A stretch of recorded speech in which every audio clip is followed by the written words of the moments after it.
They say it takes a village.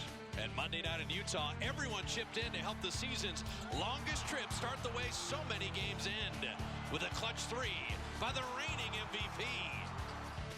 Tonight, Steph Curry returns to where his incredible journey began as the Warriors take on Charlotte.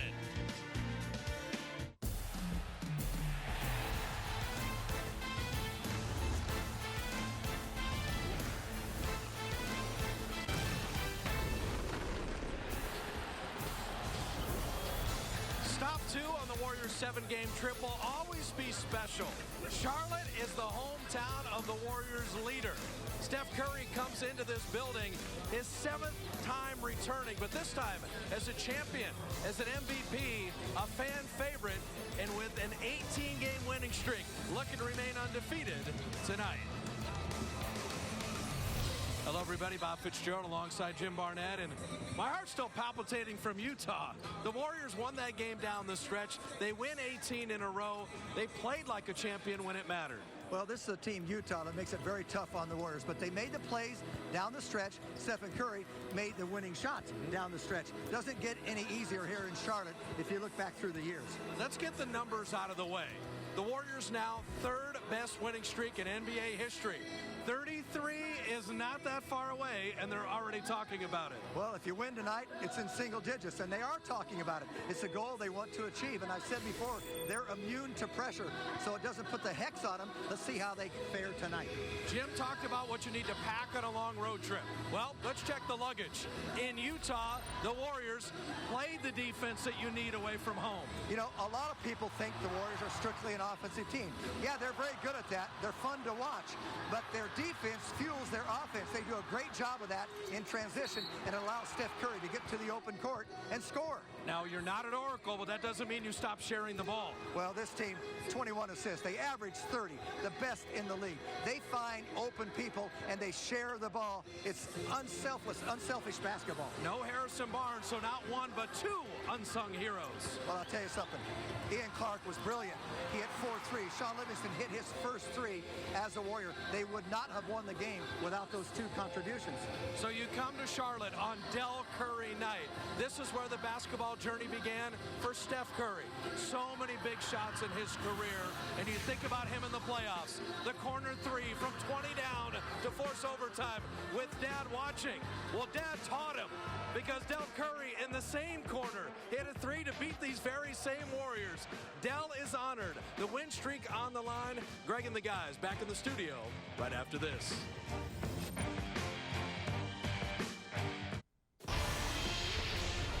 They are the best team in the NBA by far, 19-0. Spurs their 4th loss of the year Monday at the United Center in Chicago. They are home for the Milwaukee Bucks. The San Antonio Spurs are, as the Warriors are playing in Charlotte, North Carolina. Gary St. Jean, Monty Poole, give me a key. How do they get to 20-0 and 24 consecutive wins, St.? Well, I think Steph really has to dominate Kemba Walker. He has to be aggressive against him. Kemba's a better offensive player than defensive player, so put him in a bind and then corral him on the pick and rolls. I'm going to say, yeah, that's a very important deal, but Klay Thompson, look out for him. Hope so. Come in the back door with all the focus on Steph. Klay can shoot him in this game tonight. All right, we will join you at halftime for our halftime update and also the full Del Curry night ceremony coming up in Charlotte. Enjoy it. Warriors basketball is next. It's time for tip-off. Here's Spitz and JB. All right, the hometown kid brings us back to Charlotte. The Warriors are actually wearing their home whites here on this road trip. Stop 2 with a perfect season on the line, and a Hornets team that's won 5 of 6. Their only loss to Cleveland in that stretch. Our Xfinity starting lineups. First for the Warriors. Remember, no Harrison Barnes, and so it will be Steph Curry, Klay Thompson, with Brandon Rush, Draymond Green, and Andrew Bogut. For the Hornets, Kemba Walker, Nicholas Batum, P.J. Hairston, Marvin Williams, and Cody Zeller. And Batum at off guard. That is a lot of length on Klay Thompson. I'll tell you what, that's a great free agent signing after 7 years in Portland. He's a proven NBA player, and he can get hot from three-point range and take it to the hole as well. The Hornets 6th in the league in scoring. The Warriors #1 as Klay Thompson rails the jumper. And so you could get an up-and-down, high-scoring game tonight. Yes, Charlotte loves to get up and down with you, and they shoot a lot more threes than they used to because they're a lot more effective from that range. Kemba Walker always seems to have good scoring games against the Warriors. And Zeller is fouled. Sean Wright, Leroy Richardson, and Dedrick Taylor will blow the whistles tonight. Mr. Taylor, as you look at Steve Clifford, third season, got to the playoffs his first year. Last year they stumbled a little bit. And this year, Al Jefferson not playing tonight. Michael Kidd-Gilchrist, their #2 pick a few years back, out for the entire season. Right. Cody Zeller, top 4 pick 2 years ago, out of Indiana. And that'll be a tough cover for Bogut because Zeller is a decent perimeter shooter. He'll stretch it out. It was not a popular pick at #4. And he's averaging just less than a point as he did as a rookie.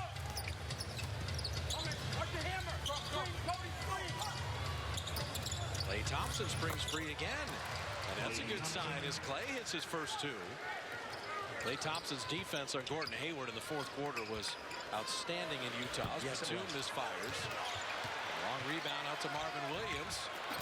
And then flying in, there's Batum. That's his athleticism. You have to find him at any place on the floor. He moves all over.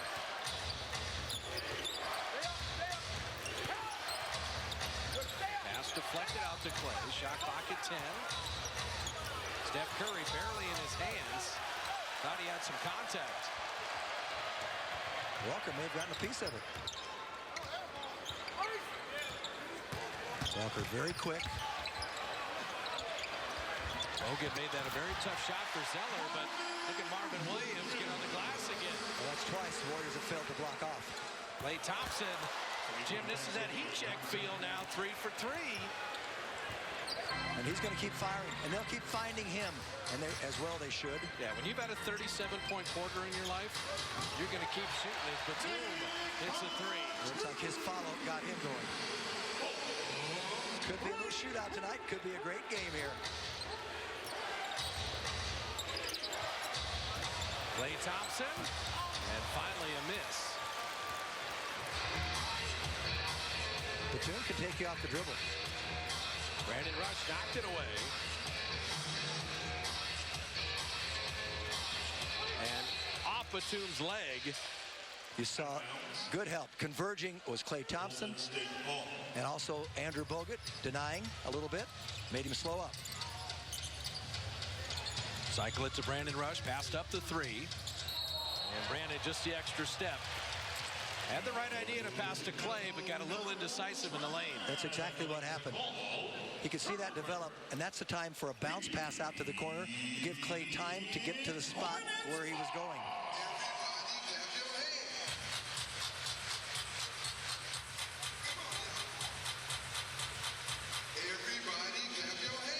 Draymond switches on Batum. Shot clock at 7, another 3. And Bogut with a rebound will send Steph on his way. Clifford is a defensive-minded coach. You see all 5 getting back. Curry setting up Draymond Green. I think the number that jumps out when you look at Charlotte, #1 in turnovers, the fewest turnovers committed by any team in the league. 12.5 a game, and that's been the Warriors' problem, their Achilles heel the last few games. They got to cut that out. And Draymond, beautiful block. The Draymond Express setting up Brandon Rush for the 3. That's how you do it. Draymond loves to lead that break, averaging 7 assists tonight. Do you know Brandon Rush is shooting 50% on threes? I mean, talk about his confidence coming back. We know he can shoot, and he's not going to shoot and force it. He's going to wait till he's open. That's pretty smart for him. This guy can shoot it. Yeah, Marvin Williams has become a three-point shooter, better than 40%, but misfiring there. He slimmed down. I already recognized him before the game. Curry around Batum. Cycle it to Brandon Rush. Corner 3 again. And Bogut, the extra possession. Klay Thompson barely in his hands. He didn't care how far that was out. 2 or 3 feet beyond the three-point line. It was going up. Clay is feeling it with 10 already on 4 of 5 shooting.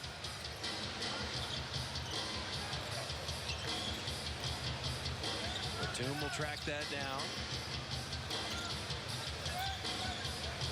Batum with a step back. Klay Thompson's done a better job rebounding this year. He is kicked in at 6-7 on the glass. Knocked away. Well, still Warrior ball with 15 to shoot.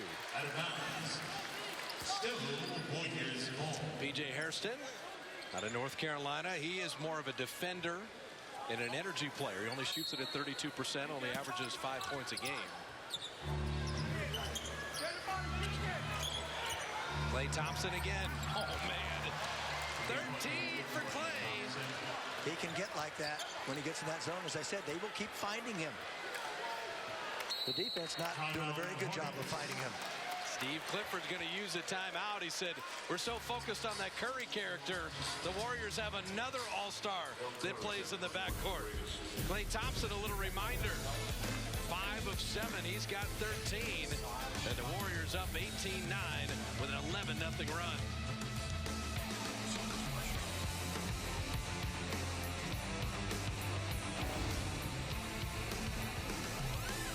I'm Andre Iguodala, and you're watching CSN, the authentic home of the NBA champs. Welcome back to Charlotte. Warriors up 9 on the Hornets. Luke Walton won Western Conference Coach of the Month, and in tonight's Forward Right choice, he gave major recognition to his staff. He said Coach Ron Adams, he's very honest. He says what needs to be said, even if it's not popular. And he said Bruce Frazier is really good at messaging. So if Luke has an idea, he'll run it by Bruce first to see how to approach the team. He said Jaren Collins is sharp, always prepared and thinking ahead of the next step with many suggestions ready. Chris DeMarco, he said, brings experience from the film room as well as an advanced scout. And Nick Uren is the most organized member of staff. He's smart, he thinks ahead, he's a problem solver with a calming presence. Guys? Well, I think that's very well said, Roz, as you went through the teamwork that goes on with the Warrior coaching staff, in addition to the teamwork that's on the court. And that started with Steve Kerr really empowering all of his assistants a year ago. They worked extraordinarily well. And then helping Steve recover right now, the staff hasn't missed a beat. All very positive, but you have to have one person who's a doubting Thomas and keeps him honest, and that's Ron Adams. You know, he's always going to be the warrior and saying, well, yes, guys, we're undefeated, but this is what we can do better. And of course, he focuses on turnovers an awfully lot. We got to throw in Jaren Collins' birthday today as well, at age 37. So happy birthday to Jaren on this road trip. Tall and handsome. I love what Tim Roy said to Luke Walton. He said, hey, you're the coach of the month in the NBA. You're the first ever coach to be the coach of the month with a 0-0 record. That's it. I thought that was beautiful. Well, he's winless and undefeated at the same time. He's coach of the month. So Batum hitting both free throws.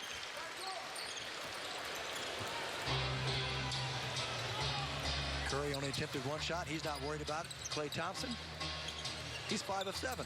Now they're going to ride that hot hand. Brandon Rush did well just to not lose that ball. Klay Thompson and Bogut. What great position, and then the follow. So one thing, you want to play Zeller, okay, he's long and lean. Well, Bogut can beat him up a little bit. Well, when you have inside position, you can get a flat-footed rebound. That's exactly what he did. That was a body block-out rebound. See, and this is where Zeller's going to have the advantage. He's going to play in the perimeter, try to draw Bogut out. Kemba Walker missed badly. The ricochet on the reload. And this is our first look at Jeremy Lamb. Was another former #1 pick, getting an opportunity to flourish here in Charlotte. Steph Curry for 3. Finally found the space. He was looking for it. The streak continues as Curry, second longest run of threes made in a game, trailing only Kyle Korver. Well, Lamb's in there to shoot threes. He's parked in the left-hand corner. And that's the outside shot. You talked about Zeller, and you're going to have to give him that once in a while. Steph Curry, another 3. Indefensible when you shoot it from that distance. And Mom likes it. Bogut Bogut knocked it away from Walker. He got it back. Lamb inside. Bogut changed that. And then Bogut with a rebound. And he's so valuable in a team like this. He's the biggest one on the floor right now. Curry. That was a how hot am I? Shot that from Winston-Salem. Yeah, he kind of forced that. He knows it. Kemba Walker. You know, the Warriors don't mind getting into a three-point shooting contest. Vastly improved are the Hornets, but they're not like the Warriors. Walker shot career as Clay gets a reverse. Nice pass from Draymond Green. Kemba Walker, career 30.8%. And this year, he's verging on 40%. Yep. That's a vast improvement from him from three-point range. Batum. We know Nicholas Batum, 7 years up in Portland, drafted by Houston, traded to the Blazers, never played for Houston. Luke Walton's going to use his timeout. So 4:17 remaining in the first. The Warriors shooting at 61%. They've already hit 6 threes. Klay Thompson got him going. And the other half of the Splash Brothers finding the distance.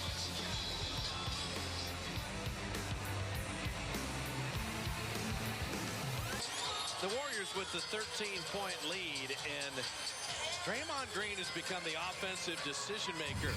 They run things through him, and that's a little Bogut move there. Finding the cutter, our Geico Advanced Analytic. If you chart Draymond's assists by year, he has exploded this season and leading all NBA forwards in assists per game. Why is that an important distinction? Because LeBron still plays forward. Yeah, that's true. But Draymond Green has just been expanding his game. Remember, earlier in November, he had 2 games where he dealt out 12 assists, consecutive games.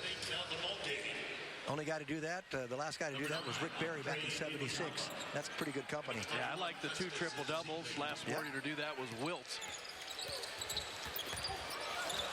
Ezeli didn't catch it cleanly. Festus first playing time, along with Andre Iguodala, Steph, Clay, and Draymond. And Festus halfway down with that baby hook. Get a look at the rookie, Frank Kaminsky, as Jeremy Lamb dropping into 3. You better get on him. That's what he's here to do. So Kemba Walker with Batum, Jeremy Lamb, Cody Zeller, and Kaminsky. Klay Thompson 3 is short.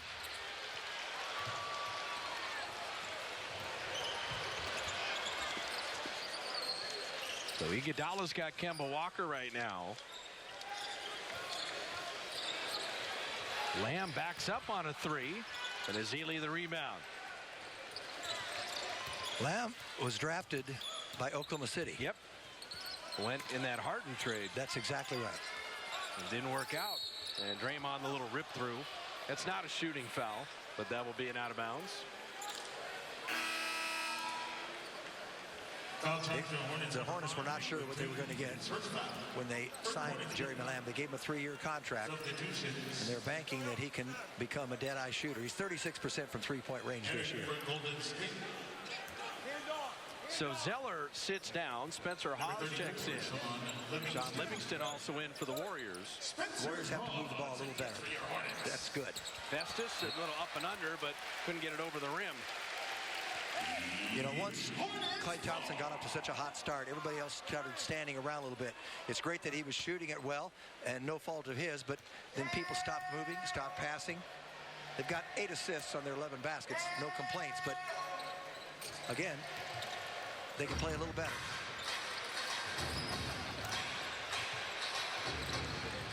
Shot clock at 8, and Lamb is fouled on the pass.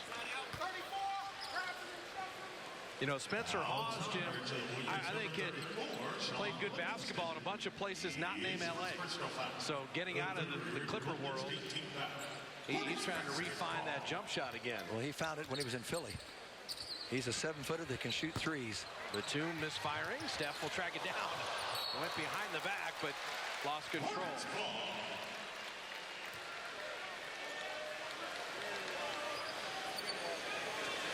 As we said, Charlotte number 1 in turnovers. They're stingy. Warriors number 23 now, over 16 a game. Kaminsky, that's a tough cover for Ezeli. Kemba Walker inside. And Draymond breaking out of the pack. And you're not going to see that often. Draymond and Steph miscommunicated. If you looked at it again, Steph stopped because it was congested ahead of him. This is always the responsibility of the passer. Okay? So Steph was not going to keep going, but he saw Sean Livingston there ahead. Sean probably should have run through. Kaminsky and Ezeli played him well, and Festus took it away. 2 minutes. 2 minutes. Iguodala, and the Warriors have lost it. 3 turnovers in a row. I mean, you got a 10-point lead, and you haven't gotten a shot up. This is what happened in Utah to start quarter 4.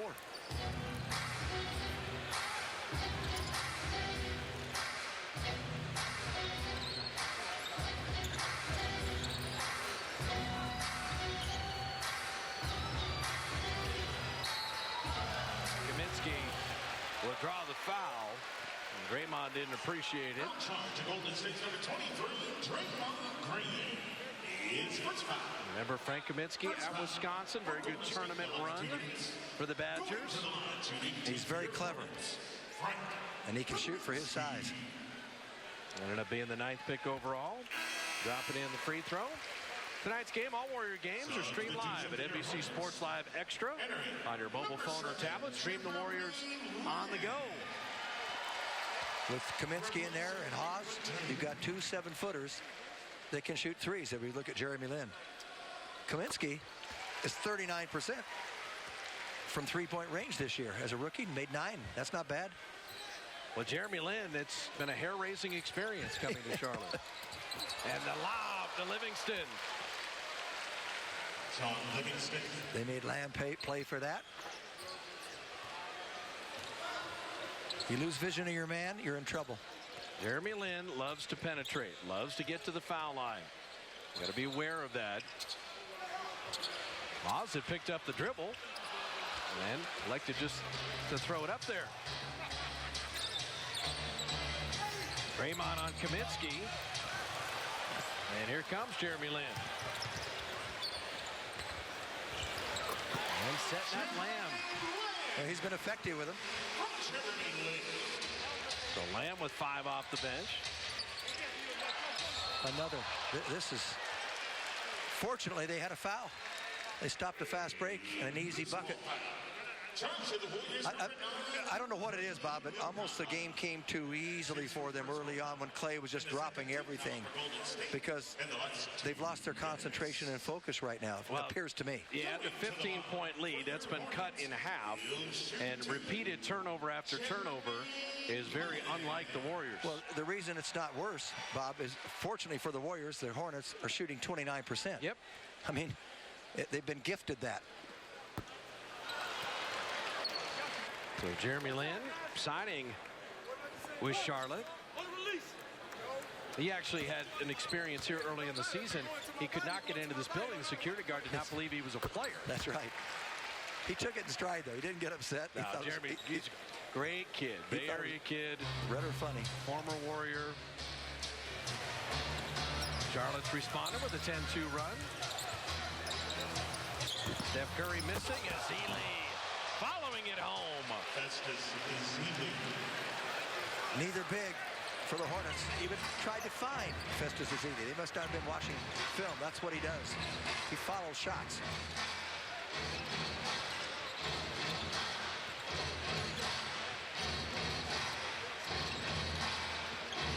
Kemba Walker driving. Now the Warriors can play for 1. As you said, Jim, holding Charlotte to 28% shooting. Warriors at 50%, but the lead would be larger if they hadn't given away so many possessions. Iguodala for 3, and that should do it for the first quarter. They pushed it to 15, got a little sloppy in the process, still have the advantage by 9 at the end of 1. The homecoming for Steph Curry. And the Warriors up 32-23 after the first 12 minutes.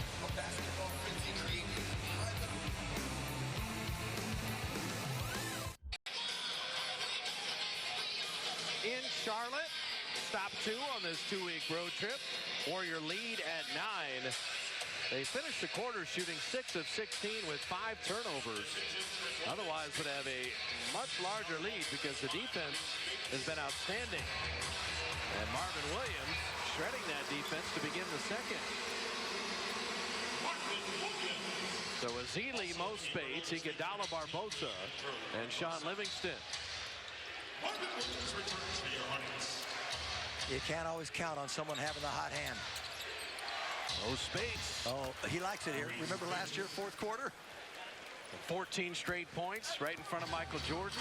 I'm just talking about Charlotte's defense. It may get better. The last couple of games, you talked about Cleveland, held them to 42%.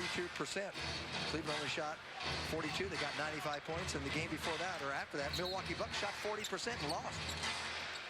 Here in Charlotte, 40%. Now Kaminsky went down, but Barbosa's going to pick up the foul. His first foul. First Warriors team foul. It's Spencer Hawes, Frank Kaminsky, Marvin Williams, Jeremy Lin, and Jeremy Lamb.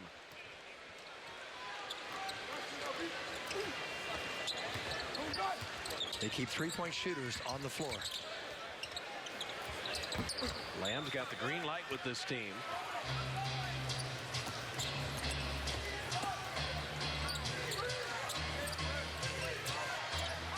It's a clear out for Festus. And he threw that away. There's too much traffic. Way too much traffic to squeeze it in. Spencer Hawes and Mo Speights coming back for the defensive glass. That's important because Marvin Williams had a couple freebies. Barbosa running it back. That's a beautiful finish. He's going full speed, pulls up like that. And when you're doing that, it's a good idea to use the backboard because you can hit it off the board harder. Going straight to the rim makes it really difficult. Livingston, nice steal. And Jeremy Lin had to foul him. A blue small foul. Charge the Hornets number 7, Jeremy Lin. His first foul. First Hornets team foul. So, Jim, we're going to spend a couple days in Charlotte. Warriors will practice here tomorrow. Do you want to see Jeremy Lin's barber while we're here? And see if he would set you up? Well, I've already got the appointment. I talked to him before the game, got the number. Are you suggesting I need a change? No, I love your look. I'm just saying. We saw the Stifle Tower in Utah. Now the Eiffel Tower, hair-wise, here in Charlotte is Livingston with the mid-range.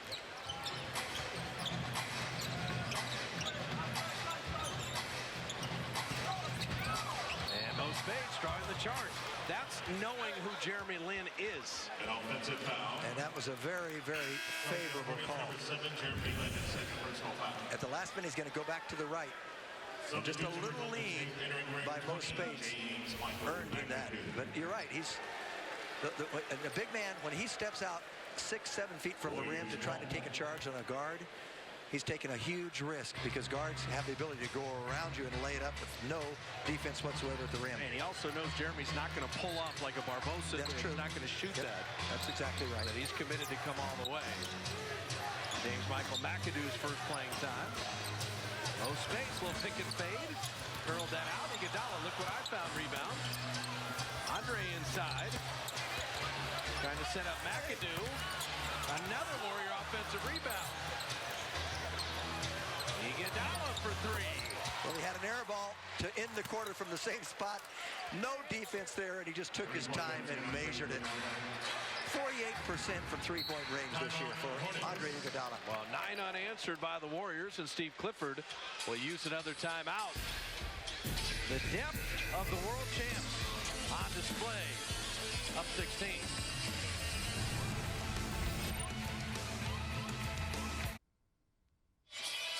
16-point lead in Charlotte with 9:11 remaining in the first half. Our McDonald's True Stories. Steph Curry in North Carolina. Yeah, he was a kid here with Dell. Charlotte Christian.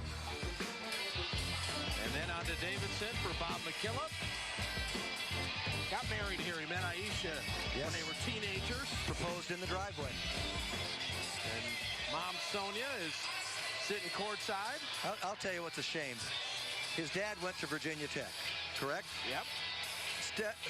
Stephen Curry did not get any Division I offers, right? That's correct. Okay. Virginia Tech has 4 banners, 4 players they've retired their jerseys and their pictures are up there bigger than life size. One of them is Del Curry. Another Curry should have been able to go to Virginia Tech, but Seth Greenberg did not give him a scholarship offer. And I would say, though, Jim, that maybe that fueled him into becoming the player that he eventually is today. You know, you think about Michael Jordan talks about not making his varsity team. Yes. And he became the greatest player of all time. Steph Curry, not Duke, not North Carolina, not NC State, not Tech. Maybe going to Davidson fueled him into that feverish work ethic that resulted in becoming an MVP. Served him better in the long run. But you still have to go back to decisions that people make and not seeing the future of someone with those gifts. No question. So the Warrior lead at 15. They've yet to shoot a free throw. And space to McAdoo. Big to big lob. Love the back screen. And we check in with Roz. You know, guys, to continue on your conversation, I saw Del Curry at practice yesterday, and he said with Steph being smaller when he was younger, he told him he had to know the game. He had to be fundamentally sound. He said Steph could already shoot, so all of those things helped him not have to depend on athleticism and size. Yeah, it's not really an athletic family, if you will, but they can shoot the lights out of the game and that ball. But for Stephen Curry, he just has, he may not be big in stature, but his heart and his will is unsurpassed. And I'm going to agree with you, Jim. Let me just tell you, if I'm an athletic director, I'm working for a university. When one of my retired Hall of Famers has a son, that's my point. I'd want him at my university. I'd want the family in my university. That was my entire point. You said it better. I'm all about legacy. You know, I mean, come on. Yeah. You're not going to have Steph Curry or Seth Curry in Tech. What are you doing?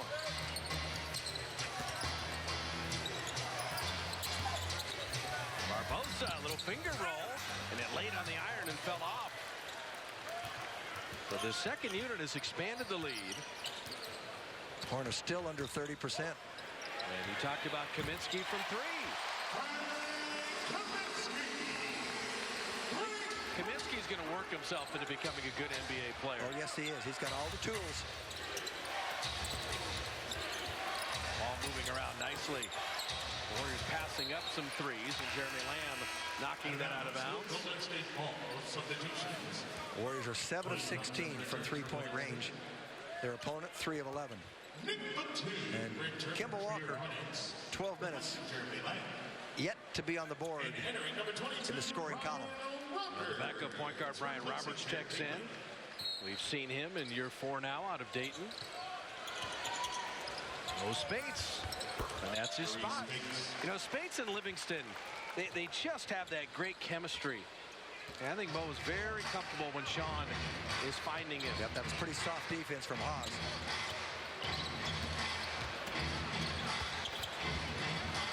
And Haas, very clever, nice reverse. That was one of your finishes right there. Went up and under, spun it around. McAdoo, feed the hot hand, and Mo had hit the last jumper. You still have to love the ball movement there. Klay Thompson is back in with the second unit here.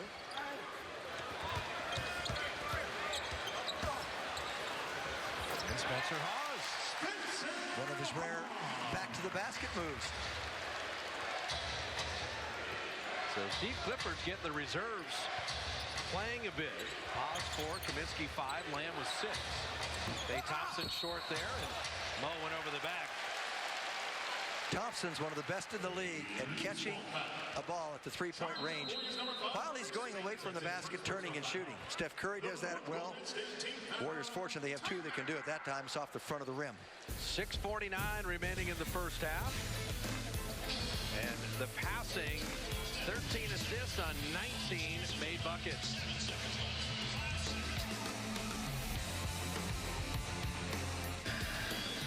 It has not necessarily been easy here in Charlotte. The Warriors do lead by 11, 6:49 remaining in the half.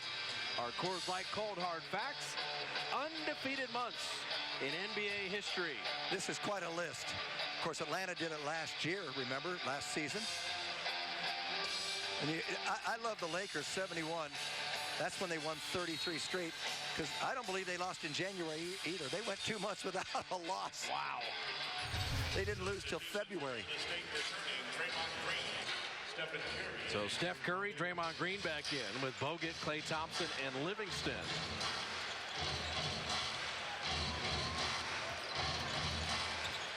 Kemba Walker, Brian Roberts, Nicholas Batum, Spencer Hawes, Marvin Williams, and Kemba Walker can't buy a bucket. He's 0 for 6, and that one just bounced out. Back down his own miss. And Marvin Williams an air ball to 3. I believe he expected Steph Curry to come at him, and he didn't. They have gotten him out of rhythm. Klay had been so hot. And that time, even a better decision. This is what I love about the developing part of Klay Thompson. All right, I'm 3 of 7 on threes, but I can get to the rim here. Well, he saw the open lane. No hesitation. The hesitation was by Steve Hawes, and he had to foul him at the end. That lane was wide open on his side. You know, there's a good chance that Klay could have made that 3, but instead, there's no rebounding underneath. He assessed it perfectly, gets to the line, and he's a great free thrower. And if I say Steve Hawes once more, just say Spencer. It happens all the time, Jim, with every one of us. When you've seen Draymond Green and AC Green and Ricky Green. Listen to Al Green. There have only been 2 Hawes. Steve and Spencer. Klay Thompson saw that lob. And Draymond took it the distance. What a play. No resistance. He kept thinking somebody's going to stop the ball and keep him from going to the rim. But he had the clear path. He just bowled his way through. Batum has really become a perimeter shooter. Steph and Bogut. The big man's going to say, hey, I got that rebound, little guy. I'll take care of it. Keep the ball moving. They emphasize that. Klay Thompson flipping it up and out. Roberts attacking. Steph recovered nicely. Spencer Hawes. Little teardrop. Well, they made him a scorer tonight here. He's 3 of 5 in his 10 minutes. Hawes has the last 6 for the Hornets. He doesn't even average 5. Klay Thompson off the curl. Draymond open 3. Warriors don't mind the tempo at all. Marvin Williams. And right now, the Hornets 3 of 14 from distance. That can change, though. That's why you want to build your lead when you can. Good play, Marvin Williams, and Draymond's got to commit the foul. Well, guess what? You're going to have free throws and possession. Clear path. Appeared to be to me. And they will go to replay just to ascertain exactly what Jim just said. The foul is charged to number 23, Draymond Green, but it is under review. See the severity or degree. There's the steal. And they may say he was just next to him and wasn't ahead. That would be a break for the Warriors because there's no Warriors back. The spirit of the rule is that should be. That is a clear path foul. That's exactly the spirit of the rule. Exactly. You know, you have all the criteria that initiate in the backcourt. You know, is there a defender who's in front of them? All these check marks that Sean Wright, Leroy Richardson will go through. But as Jim said, the spirit of the rules, they don't want you fouling people from behind or fouling to prevent layups or breakaways. And that's why it's a pretty rugged penalty in terms of not only going to the line, but possession. Clear path foul. Charge to number 23. Correctly ruled a clear path foul. His second personal foul and the 5th team foul for Golden State. The foul line is where Charlotte has hung in 9 of 12 to the Warriors 1 of 2. At the line, shooting 2 for your Hornets, Marvin Williams. So Marvin Williams gets 2 free throws, plus Charlotte gets the ball.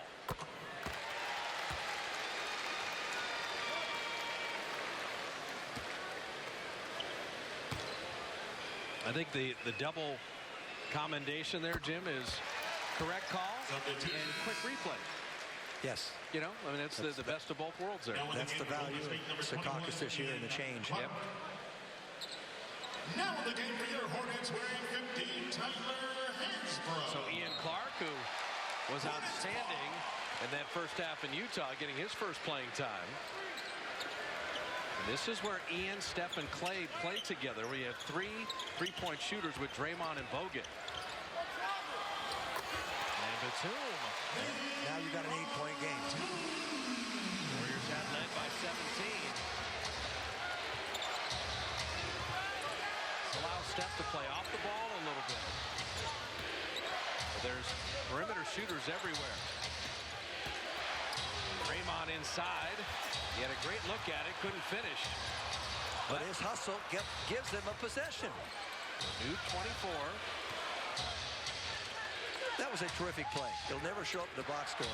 And a better play both ways. That block sent away by Marvin Williams. Clay was going to dunk it down. And Batum for 3.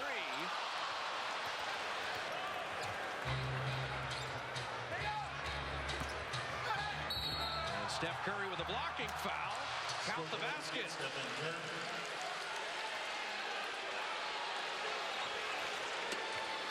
Basket's good. Foul charge number 22. No problem getting around Walker. Team's third. And he gets the call there on the block. For Golden State, Stephen Curry. Brian Roberts stepped in, did not get there in time. That's a great replay look by everybody in the truck there. See Roberts sliding to his left, body hunting, and that is a block. You'll see some weaker officials call that a charge. That is not a charge. He is not set when Steph began the shooting motion there. Well, you got that replay showed it beautifully how he drifted to the left.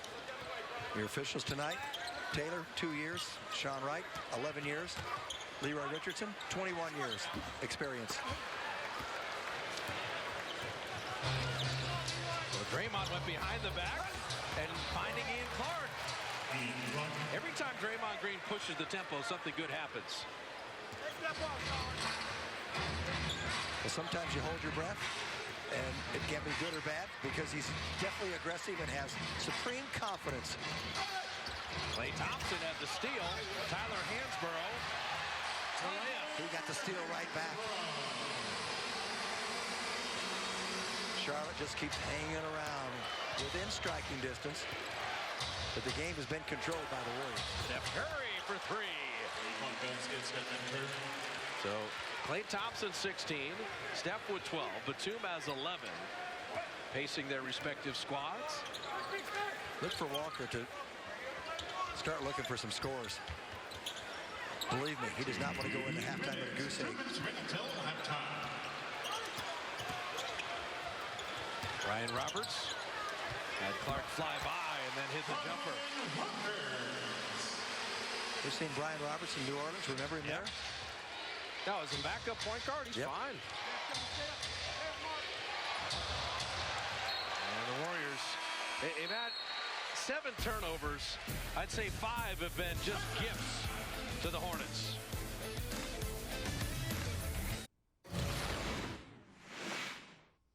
I felt comfortable going there, and Coach McKillop really just saw, you know, a lot in me and showed me the vision of what, you know, he could hopefully mold me into as a player on and off the court, and I trusted him, and obviously things worked out. So obviously growing up, I wanted to play in D1, go to Duke, Carolina, NC State, all those schools wanted to recruit me, but I'm a firm believer that everything happened for a reason, and Coach McKillop came along at the right time, and you know, like I said, trusted, you know, his vision for my impact on the college team and what we could do.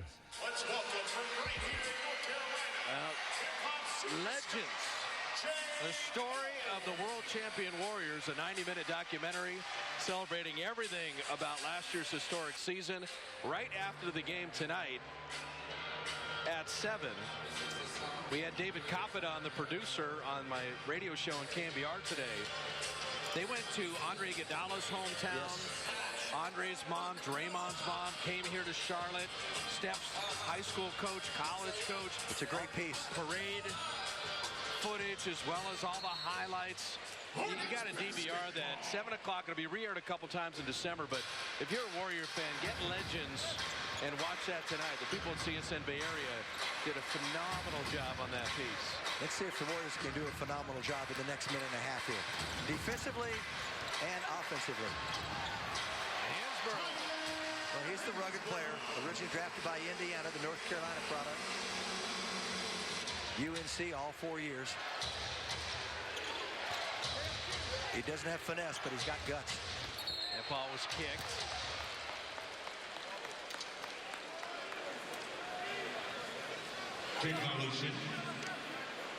Hansbrough 2 baskets in 3 minutes. Basketball.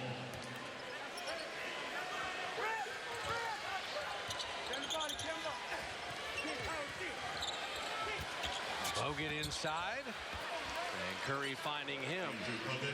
Warriors led by 9 at the end of 1. They had pushed it to 17, but as Jim said, Charlotte just keeps hanging around, and some of it fueled by Warrior miscues. Yeah, Steve Clifford looked for someone to change the game for him, and he knows at halftime he'll give him a good talk with a lot of positivity. Well, the 2 Brian Roberts jumpers kind of found money. The bench of Charlotte's been good. Klay Thompson for 3, and that rattles out. That was the 2 for 1. Warriors should get the final possession. See, Klay Thompson, all he has to show for the second quarter is a free throw. Well, right there, Klay is a great defender. That's a silly foul. You're already over the limit. You're holding Charlotte to 38% shooting, but you bump into Batum and give him 2 more freebies. Free throws are 16-3 for the half. Season ticket priority wait list at $18,500 and counting. Waitlist members get priority access to pre-sale opportunities. Best available season tickets the moment they become available. Representatives ready to help you at 888-GSW-HOOP.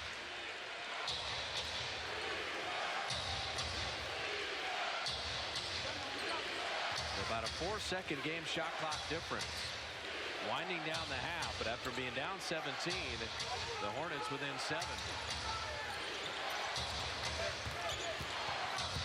Klay Thompson all the way to the rim. Oh, I like that. Sweeping little up and under layup. Got to stop Kemba Walker here at 2, at 1. And he has had a rugged half. 0 for 8. 18 points a game, and Kemba Walker with nothing. Stay with us as Del Curry will be honored at the half. We're going to share some of that with you. Greg, Gary, and Monty are in the studio. The Warriors Jack in the Box at the half right after this.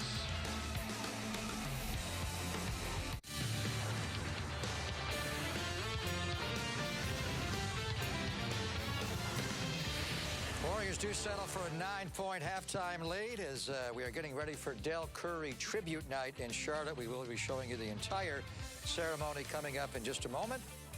But just for a moment of your time, welcome to Warriors Halftime Live, presented by Jack in the Box, Greg Papa, Gary St. Jean. You nailed it exactly, Monty Poole. You said with all the hubba-lubba about Steph going back home, his dad being honored, look out for Klay. Yep. He scored 13 of the first 18 Warrior points, Monty. Came out shooting, you know, and I had a feeling that would happen because Steph was going to make sure that he got his guy involved. And they found Klay early. They made sure to get him going, and he made shots. So didn't find him much in the second quarter, but in the first quarter, Klay was key. And Saintly, you said the key to the game was the point guard matchup. Steph had 12 points. Kemba Walker, 0 for 8 from the floor. What's going on there with Kemba? Dominating defense by the MVP. He's playing well. He's playing very My big concern, guys, is the turnovers. Yeah, it's gotten a little sloppy. We should be up by more. I'm greedy. They've got to take care of the ball on the road. And if they do that, they'll pull away from this club because Charlotte's hanging around here and missing a lot of open shots, Monty. Yeah, I think the Warriors are in pretty good shape, but I think they'll fix the turnover problem in the second half and just play their game. Warriors 8 turnovers in the first half, 4 by Steph Curry. So it's a perfect night for Sonia Curry. Steph is scoring a lot of turnovers. She gets new shoes. Money for and mama. Now she gets to watch her husband be honored. Arguably the greatest Charlotte Hornet player of all time and a very classy man, Del Curry, Saintly. Oh, boy, wherever he was, whether it was Utah or Charlotte, you just had the ultimate respect for him because his play spoke volumes about him as a player. But what a guy off the court. Drafted by the Utah Jazz, but he was the original expansion draft choice of the Charlotte Hornets, leading scorer, arguably Mr. Hornet. We're going to honor Del Curry when we come back to Charlotte, North Carolina. We'll see you after the game on Honda Warriors Postgame Live. At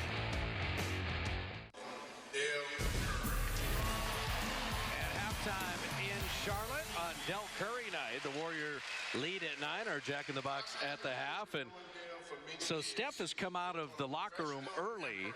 We're going to have Del's speech here. For the game itself, the Warriors lead by 9, but a look back at Del Curry. We called a lot of his games. We saw him play, and the first ever expansion draft pick in Hornet history. And it's only fitting. He's the greatest Hornet of all time because this is the 25th year. He's the all-time leader in games played. He's the all-time leader in points scored. He's the all-time leader in three-point field goals. It just goes on and on with this list. 6th man of the year. Look at the career high, 16.3 points a game coming in off the bench. Oh, and by the way, he did lead the league in three-point field goal percentage at 48%. I think what is interesting is that part of Del's career, Steph was born in Akron, Ohio. Yes. Steph and LeBron were both born in Akron. And Steph Curry, Charlotte is his home, but he talks about Toronto and Cleveland and a few other things in terms of different NBA stops. But Sonia and Seidel there, the sister and mom in the background, it's the family unit. We've been around this family quite a bit, and they're just special, every one of them. Well, they've molded Stephen Curry. And Stephen Curry is the man that he is because of Del and Sonia, his parents, and the family grounding that they have. So they are giving him the key to the city here in Charlotte, and Steph has come out. Del taking a look at the key to the city there. And this is kind of a nice moment. You get to be a son in the middle of your profession and halftime of an NBA game. Well, you know Stephen is extremely proud of his father and all of his accomplishments. And just, there's a lot of love in that family. He always talks about having to change Steph's jump shot when he was a sophomore in high school and tell him to get that ball above his head. It would serve him well, and it certainly has. So our friend Del Curry, and we will hear his thoughts tonight. Like I do everything else. Give this to the wife. I got some notes. This is my night. I got to get it right. I want to thank Fred for those kind remarks and the entire Hornets organization. It's a really great honor for me, and I'm really humbled to be here to be able to share this night and share it with so many passionate people that share my passion about Charlotte basketball.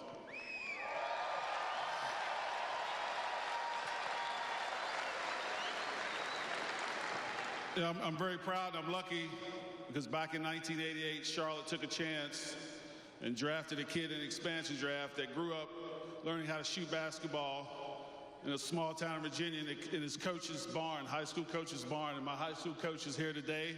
So thanks for opening up that barn for me, Coach. We come a long way with it.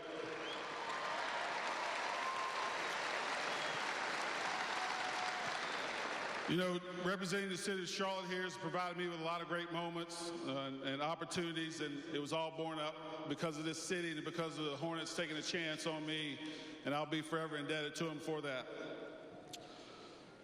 But there's a lot of other people that played a part in my success, so I want to just take a few minutes to show my gratitude.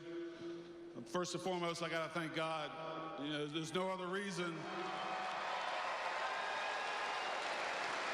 There's no other reason a guy like me from Grottoes, Virginia can live the life I've lived for 51 years. So thank God. I got to give him all the glory. Again, I want to thank the Charlotte Hornets for this great opportunity. I'm really blessed to still be a part of this franchise. We're getting better all the time, and I'm truly happy and so blessed to still be a part of it on a daily basis. I want to thank all you fans in Buzz City.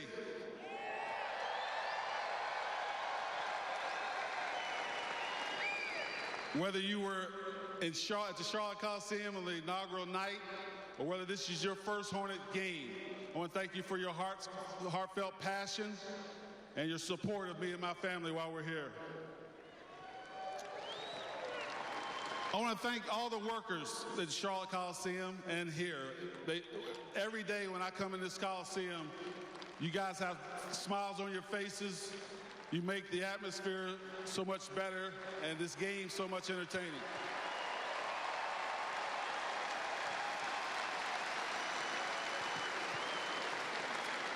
I want to thank my coaches and teammates who pushed me to be the best version of myself on and off the court.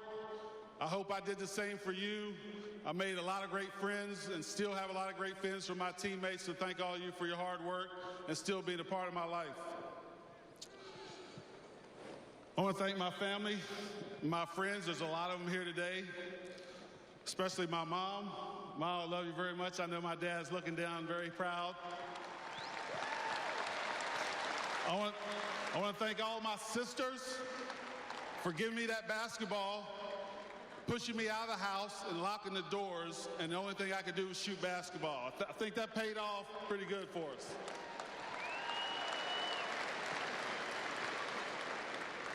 I want to thank my 3 incredible children.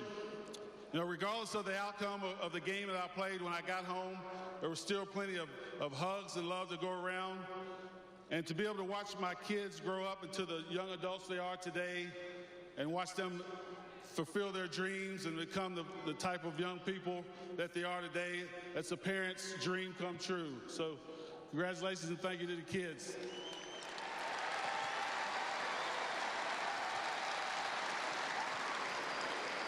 And finally, I want to thank my beautiful wife, Sonia, who is the backbone of our family. For anybody that has a good family in men, you know this, you have to have a strong and caring wife, especially if you're an NBA or professional athlete.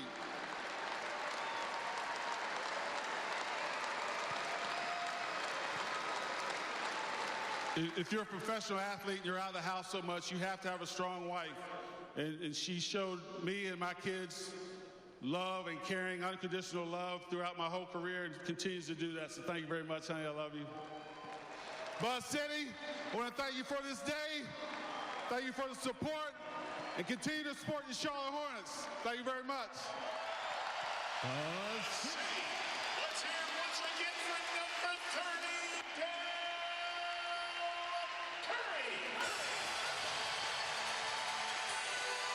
So very well done. Great night for Dell Curry and the entire Curry family. Warrior lead at 9. And we're at halftime. We'll finish it off and get back to Charlotte right after this. Good thoughts on a good night for a good man.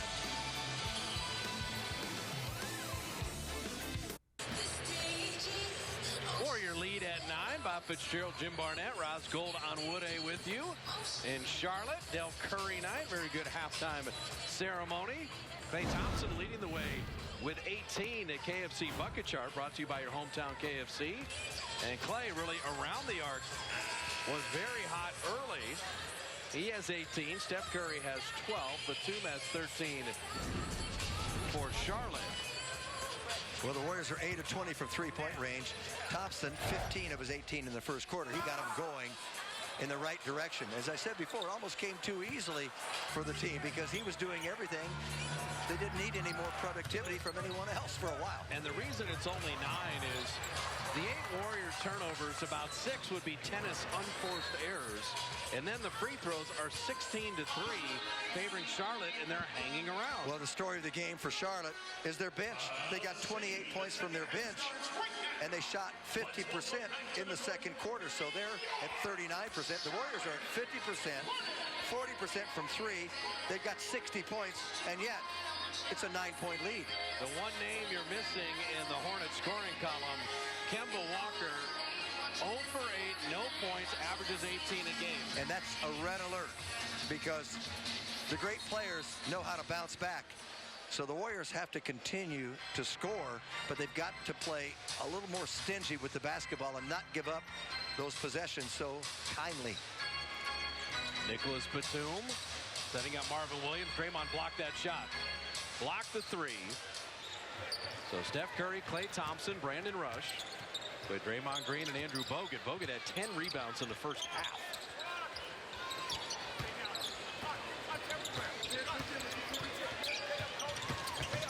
Draymond in traffic. Batum read it. The length and wingspan of Nicholas Batum. You can see that one coming. Sometimes you just have to pull up and not take it to trouble and set it back, reposition, and get everything under control. Klay Thompson hitting a three. And that, where would they be without his three-point shooting tonight? No, and I want to make a distinction. That Batum steal and turnover, that's a turnover you credit Hornet defense.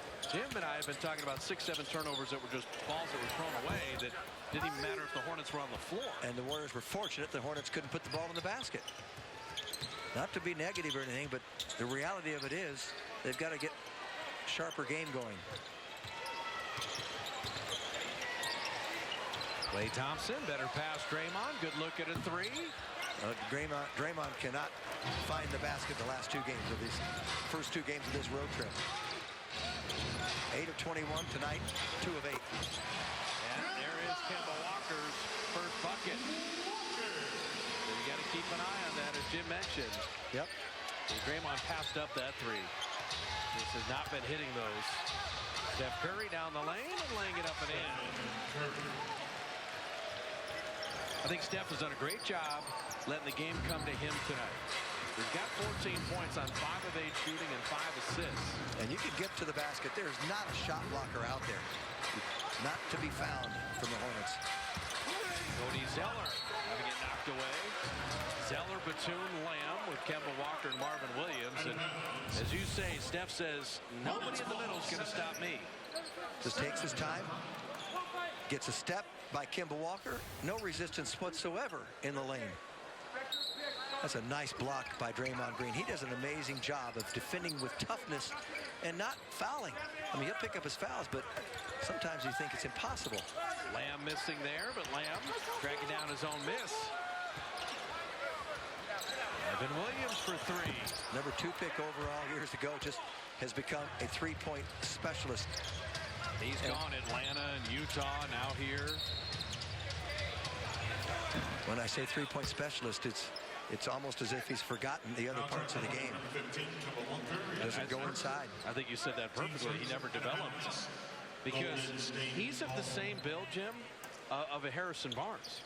Yes. I mean, he could have developed a post game or done a few things to accentuate the three-point shooting. Yeah, no question. And that off of Klay's hand, and the Warriors turn it over. Marvin Williams, half of his shots are three-point attempts. And Kemba Walker missing there. Zeller will track it down. The game is hanging there. Yes, it is. Who wants it? And Batum unable to finish. Bogut, that's a man's rebound. And he draws the foul.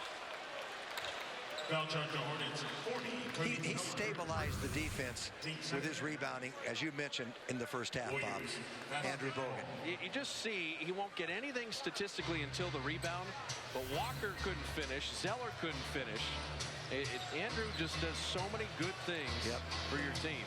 He understands the game great. High IQ. There's that late pass. And you cannot coach height and bulk and size, and Andrew possesses those things. Shot clock at 3. Draymond's got to create something. He found Brandon Rush. Didn't get it off in time. So credit the Hornet defense. It's nice to have confidence, but you've got to trust your other teammates, and do too much pounding sometimes.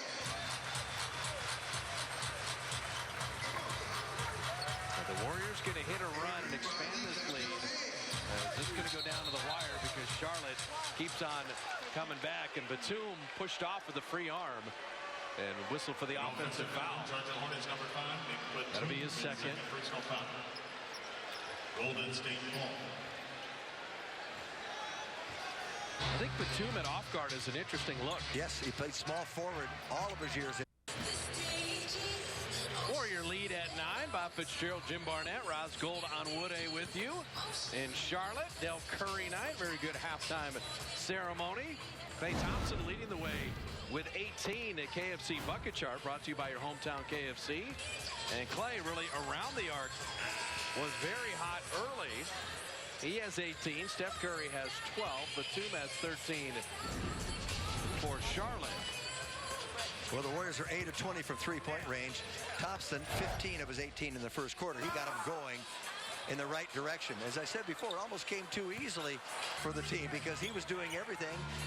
They didn't need any more productivity from anyone else for a while. And the reason it's only 9 is the 8 Warriors turnovers, about 6 would be tennis unforced errors. And then the free throws are 16 to 3, favoring Charlotte, and they're hanging around. Well, the story of the game for Charlotte is their bench. They got 28 points from their bench, and they shot 50% in the second quarter. So they're at 39%. The Warriors are at 50%, 40% from 3. They've got 60 points, and yet it's a 9-point lead. The one name you're missing in the Hornets scoring column, Kemba Walker, 0 for 8, no points, averages 18 a game. And that's a red alert because the great players know how to bounce back. So the Warriors have to continue to score, but they've got to play a little more stingy with the basketball and not give up those possessions so kindly. Nicholas Batum setting up Marvin Williams. Draymond blocked that shot. Blocked the 3. So Steph Curry, Klay Thompson, Brandon Rush with Draymond Green and Andrew Bogut. Bogut had 10 rebounds in the first half.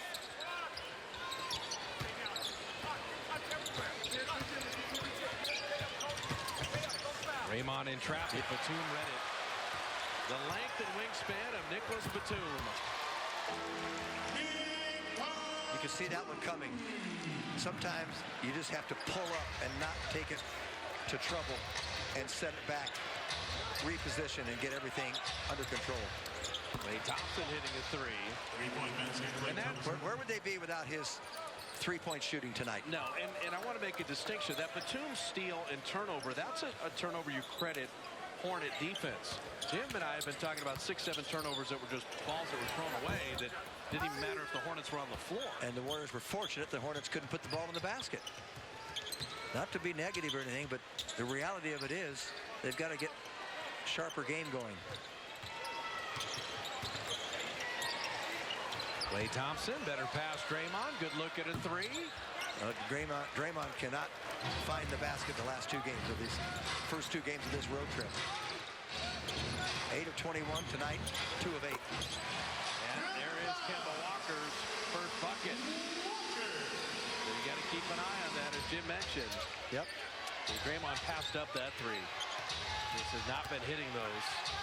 Steph Curry down the lane and laying it up and in. I think Steph has done a great job letting the game come to him tonight. He's got 14 points on 5 of 8 shooting and 5 assists. And you could get to the basket. There's not a shot blocker out there. Not to be found from the Hornets. Cody Zeller having it knocked away. Zeller, Batum, Lamb with Kemba Walker and Marvin Williams. And as you say, Steph says, nobody in the middle is going to stop me. Just takes his time. Gets a step by Kemba Walker. No resistance whatsoever in the lane. That's a nice block by Draymond Green. He does an amazing job of defending with toughness and not fouling. I mean, he'll pick up his fouls, but sometimes you think it's impossible. Lamb missing there, but Lamb tracking down his own miss. Evan Williams for 3. Number 2 pick overall years ago, just has become a 3-point specialist. He's gone Atlanta and Utah, now here. When I say 3-point specialist, it's almost as if he's forgotten the other parts of the game. Doesn't go inside. I think you said that perfectly. He never developed. Because he's of the same build, Jim, of a Harrison Barnes. Yes. He could have developed a post game or done a few things to accentuate the three-point shooting. Yeah, no question. And that off of Klay's hand, and the Warriors turn it over. Marvin Williams, half of his shots are three-point attempts. And Kemba Walker missing there. Zeller will track it down. The game is hanging there. Yes, it is. Who wants it? And Batum unable to finish. Bogut, that's a man's rebound. And he draws the foul. Foul charge to Hornets, 40. He stabilized the defense with his rebounding, as you mentioned, in the first half, Bob. Andrew Bogut. You just see he won't get anything statistically until the rebound, but Walker couldn't finish. Zeller couldn't finish. Andrew just does so many good things for your team. He understands the game. Great high IQ. There's that late pass. And you cannot coach height and bulk and size, and Andrew possesses those things. Shot clock at 3. Draymond's got to create something. He found Brandon Rush. Didn't get it off in time. So credit the Hornet defense. It's nice to have confidence, but you've got to trust your other teammates and do too much pounding sometimes.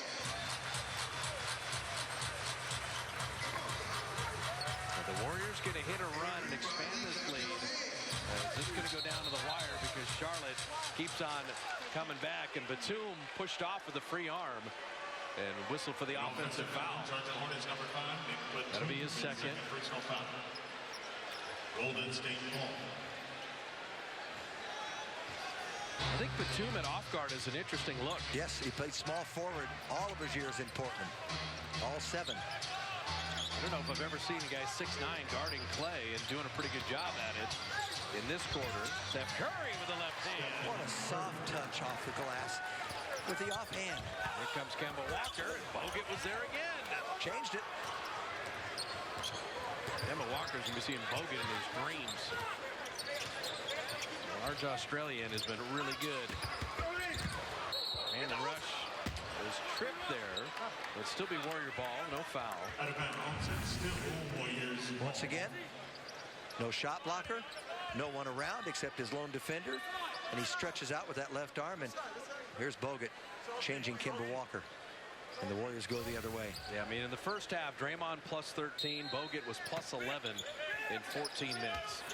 And those out-of-bounds plays that the Warriors run so well. Well, they get a little screen, and you think it's going to be one of the Splash Brothers popping out, and so you just step to the basket, and it's been so effective. I could just picture Steve Kerr smiling when he sees that. Yeah. Luke Walton and the gang have done a great job on out-of-bounds plays, just as Steve did a year ago. Zeller sent away, and off of Zeller. How about Brandon Rush coming from the weak side? Did a nice job, and a little help from Draymond Green.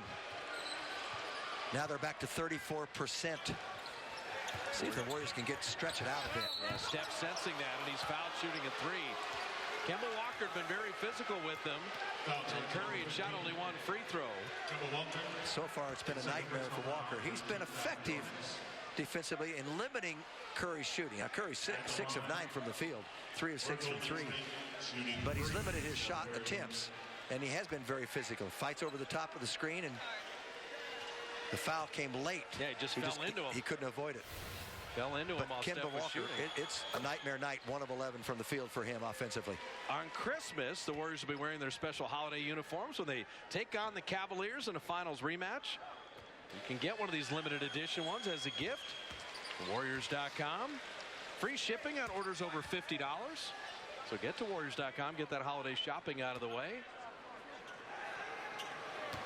There's Warrior gear everywhere we go, in every building. And Steph hitting all 3 free throws. So Curry 19, Klay Thompson 21. Steph has what you call a quiet 19. I love players that can score like that, and you look up and they scored a bunch. You don't know it. Jeremy Lamb, nice step through. He's going to get better and better now in his 4th year. And we got an offensive foul on Steph Curry. So he and Kemba Walker, it's getting a little physical, getting a little testy. Well, Luke Walton is saying, hey, Lamb got a little bump to free himself. And that's fine. It was a no call. How about a no call on the other end? Well, Luke Walton through the games now. Here's game number 20. He's gotten a little more vociferous and looking at things from a head coach's view. Hornets basketball. Well, Never knew an interim coach to be going for a 20th win without a loss, and doesn't count, so he's 0-0. the irritation on the Warrior coaching staff, if there is any, is the treatment that Curry gets vis-a-vis other guards and other players in the league. They just wanted some equity and equality in that. As Lamb hits a three. Well, points off turnovers are going to keep mounting up if you just keep giving him the ball. 13 turnovers, 14 points off for the Warriors. Draymond had that squirt out of his hands. Kemba Walker in on play. Lamb running with him to lay it in. Sometimes when everything's not going for you, you just have to show a little restraint. So Lamb has scored the last 7 for Charlotte. And it's back to a 10-point game. Warriors led by 9 at the half. Led by 9 at the end of 1. They've pushed it as Steph Curry rattles that out. It's been as high as 17. Draymond does so many things. I mean, you look at the stat, he's got 9 rebounds, 8 assists, but more than his share of turnovers here tonight. Marvin Williams and Steph Curry rebound in motion. The Warriors have an 8-0 or 10-0 run in them and just really put Charlotte on their heels.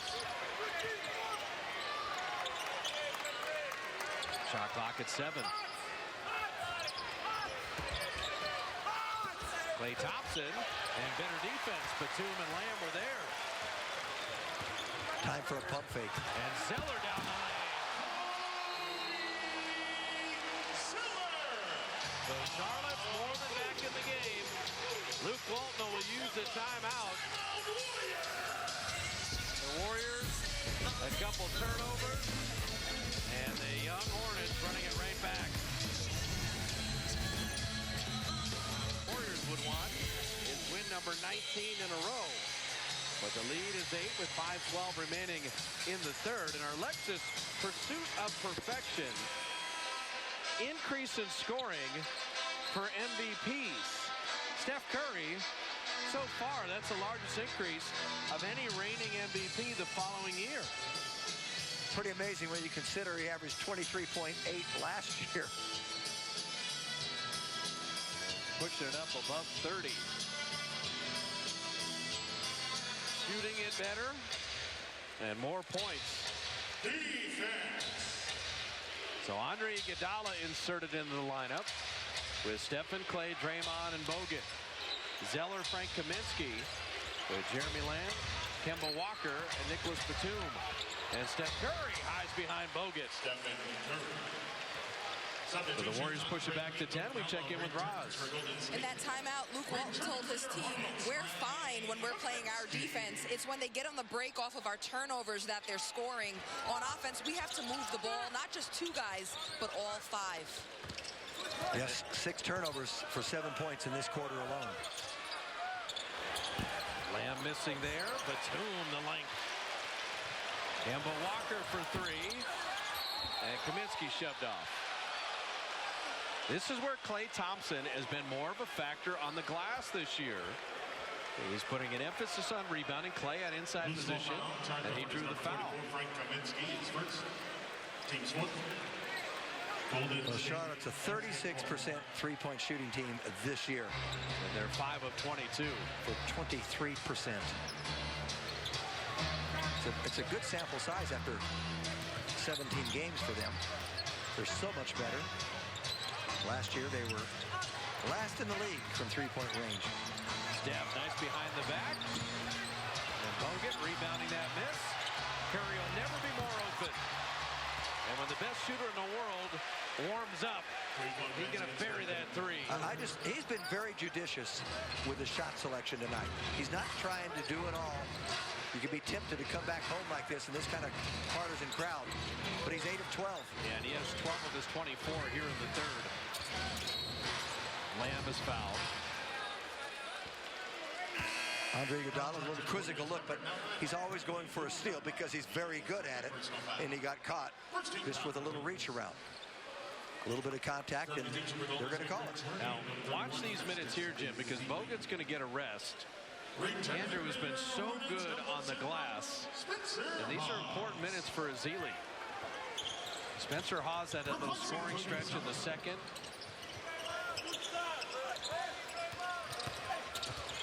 Festus had the one follow-up dunk. Hawes missing there. Good box out, Draymond Green. Sometimes you just have to hand it to the guard there, Stephen Curry.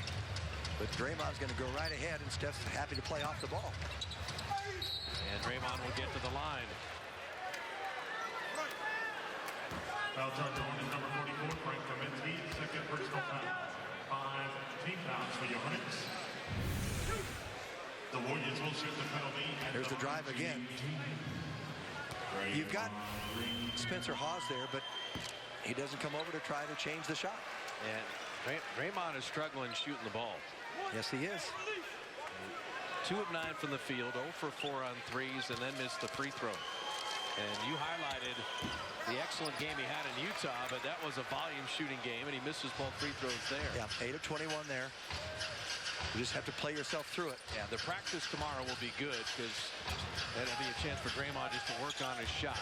He's scuffling with it a little bit. Oh, yes. Got it over the rim, picked up the foul, and an opportunity for a three-point play. Well, like you say, now in his 8th year, he's never seen this kind of space playing the shooting guard spot. And Clay's got length. But he goes right over the top, picks up a ticky-tack foul.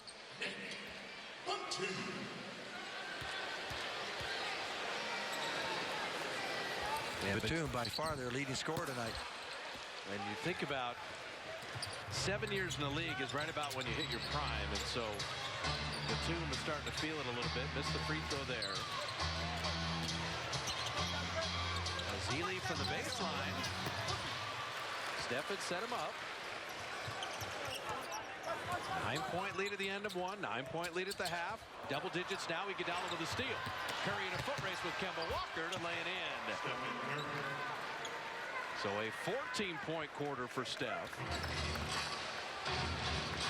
You know, when things go bad, there's something. You got an ace in the hole in Steph Curry as the game becomes bigger. Every moment becomes bigger. He thrives. It's almost like he's the most valuable player in the league. He does thrive on that. And Ezeli bothering Lamb the first time. And Curry walled off Spencer Hawes. How about Steph on the glass? So timeout on the floor with 2:07 remaining in the third. Iguodala with the quick hands and the pocket pick.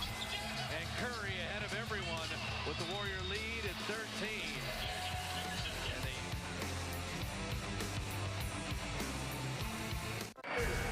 Welcome back to Charlotte. Warriors up 13 on the Hornets. It's Del Curry night here in Charlotte, honoring the father of Steph Curry. And I spoke with Del and I asked, people speak so highly of Steph's character. With him being the son of a pro athlete, how did you make sure that he didn't turn out spoiled? And Del gave a lot of credit first to his wife Sonia and her efforts at home. But he also said they both had a motto. We gave the kids everything they needed, not everything they wanted. We wanted them to earn and work for things. We had no TV on school nights and even an hourly limit on video games. We tried to do the big and the little things to make life as normal as possible for the kids. Well, I love that. Gave them everything they needed, but not everything they wanted. See, my kids just take whatever they want. I got to talk to Del, rein him back in. Like father, like son. Yeah. As Steph knocks that one down again. Well, what a quarter for Steph Curry. 5 of 8 overall from 3. The thing about Steph Curry, what I like in his basketball game, Del Curry would not let him play AAU. He did not want him to pick up bad fundamentals. He taught him good fundamentals and solid basketball. And Kemba Walker, nice finish. Ezeli was nearly there. Steph's going to make him pay at the other end. Curry with 20 in the third. Another 20-point quarter for Steph Curry. When he feels it, he just launches it from deeper on the court. But Kemba Walker was laying down by the baseline, and Steph took advantage. Kaminsky will get the easy one. So Steph Curry, 32 in the game, 20 in the quarter. 5 times He's at a 20-point quarter. How about 22? Well, he's making it look easy right now in this quarter. We always bring this up. A year ago, Russell Westbrook had 4 20-point quarters for the year. That led the league. Steph Curry's done it 5 times already. We're not even 20 games into the season. Darn near did it first quarter against Phoenix. They've matched the biggest lead of the game here twice in the last 2 possessions. So he's done it 8 times in his career, 5 this season. And remember, 4 led the NBA for the year by Russell Westbrook. Mentioned that on a radio show today that went out across North Carolina. Curry again. Oh my, it's all falling into place for him and the Warriors now. They've got a 20-point lead.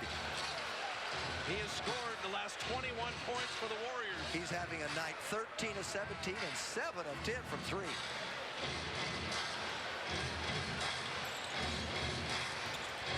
Kemba Walker down the lane, and Spencer Hawes will fall it in. The Warriors can play for 1. I have an idea of who should shoot it.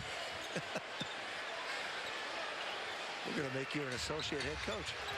25 in the quarter, the last 21 points. A 3. Good! You couldn't script it any better. A 28-point quarter. They are going nuts in Charlotte. On the night they honor his dad, it's the son that puts on a show. 28 in the third, and the Warriors up big. The Warriors, 9-point lead, balloons to 21 on a 28-point quarter by Steph Curry. Now, Klay Thompson got him going early. He's got 21. 9-point game at the half, and then Steph explodes. 14 of 18 shooting, 8-11 on 3. His 6th 40-point game of the season. He had 3 all of last year. Our Toyota game summary. Well, en route to 53 points against New Orleans. I believe he had a 28-point quarter in that game. But in that quarter alone, he made 10 field goals. He made 5 threes. He's averaging 5 made threes per game, which would lead the NBA in history. You know, we had Steph on the Fitz and Brooks show, my partner Rod Brooks and I, and we asked him about coming to Charlotte. He said it's going to be a Curry fest, and he had that twinkle in his eye, and you're thinking, wait a minute, something really special could jump off, and it did in that third quarter. 10 field goals in a quarter. And Festus Ezeli, the field goal and the foul. Well, everything's going now. When you make that one, he's happy. Now he goes to the line to possibly get a 3-point play. And just so we're clear, yes, when a guy gets 28 in a quarter, he scored 24 straight points for the Warriors. 24 in a row. That's Michael Jordan territory. I'll tell you, Bruce Frazier loves that kid. I should say young man now. No, his dad called him a young adult. Okay. I'll tell you what, he is the best shooter this game has ever seen.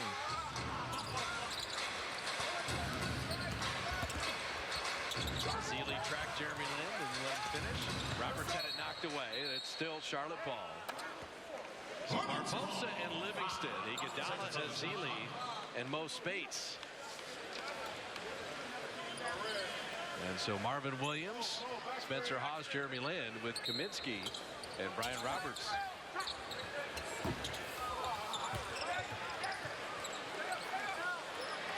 Jeremy Lin missing that 3. Kaminsky batted it back out. Reload Jeremy Lin. And he drops it in. 31% from beyond the arc.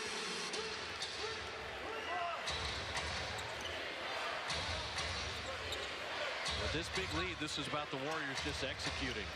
Not having empty possessions. Barbosa missing short there.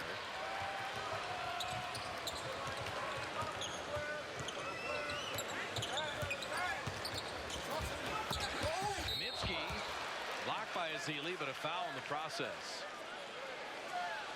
Well, the thing about the Warriors, Stephen Curry took over that game, and he was so brilliant with his shooting that the Warriors did not turn the ball over the last 7 minutes of the quarter. They'd started off, they had 5 turnovers in the first 4.5 minutes. And so they stopped that because when you put it in Curry's hands, he just keeps launching the threes and making every one of them. It's pretty clean basketball. Why am I already picturing the golf trash talk with Dell and Steph in the summer? Dad, remember the night they honored you and gave you the key to the city, and I went for 40 and 28 in the third quarter? Remember that night? He might be able to sit in that big lounge chair that Dell Curry reserves for himself now. We all should know about that. Iguodala hitting the jumper. In case you're wondering, Dell Curry's career high is 38. 6 40-point games this year. Well, yeah, when he was the MVP last year, he had 3 40-point games. And he has 6 in the first 20 this season. And 5 20-plus point quarters. It's amazing. And we're talking in 20 games. No, it's otherworldly. It really is. We've never seen anything like what a feed. What a feed. Livingston to Ezeli. You wonder why you want to be ambidextrous? How about that little left hand pass as he's going to the right? Beautifully done. Kaminsky from deep.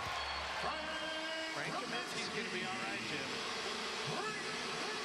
Yes, but it'll help when Al Jefferson gets back. Then you've got a low post scorer, and then you've got Spencer Hawes coming in, or Kaminsky, who can complement with the same kind of size from the outside, inside out, because Jefferson is strictly a low post paint player. Kaminsky has 11 off the bench. Iguodala for 3. I love that because he knew that had the likelihood of going in. No hesitation at all. His confidence is just at an all-time high from three-point range this year. Ryan Roberts missing flat. Iguodala came into the game at 48% from beyond the arc, and he's 2 of 3 tonight. We had a 9-point game at the end of one. We had a 9-point game at halftime. And then Curry just exploded to make it 21. And Mo Spates stopping that Hornet break. 8:22 away. Looking for 20 wins in a row.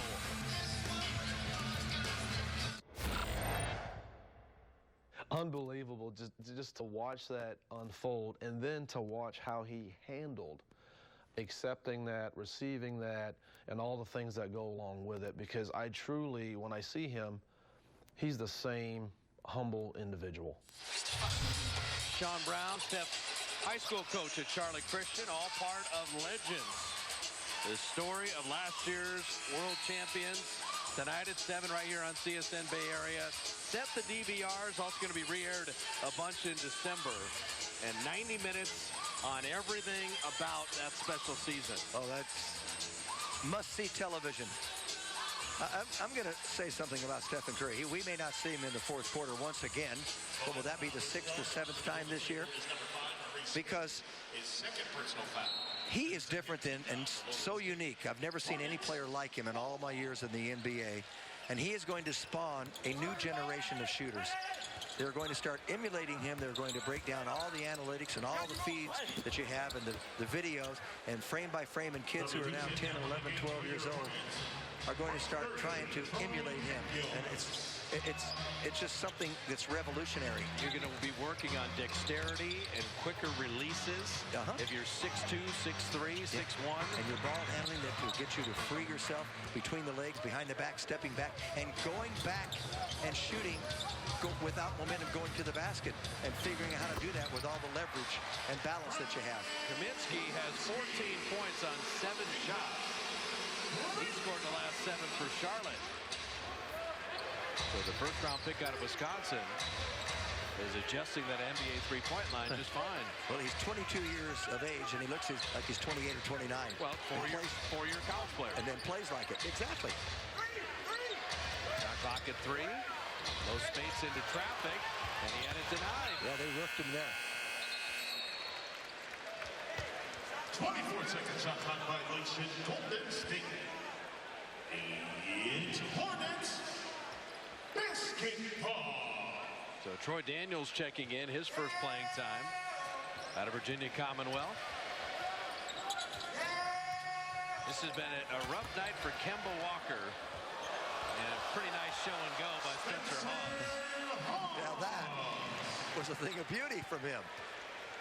That shows you what a pump fake can do, huh? Nobody coming into the building thought the Curry-Kemba matchup would be 40-4. No, that's a sizable advantage. Zealy, a little short on the hook. And the game is the next 4 minutes or so. You don't want Charlotte to make it an 11-point game or something. And Zealy fouling Spencer Hawes.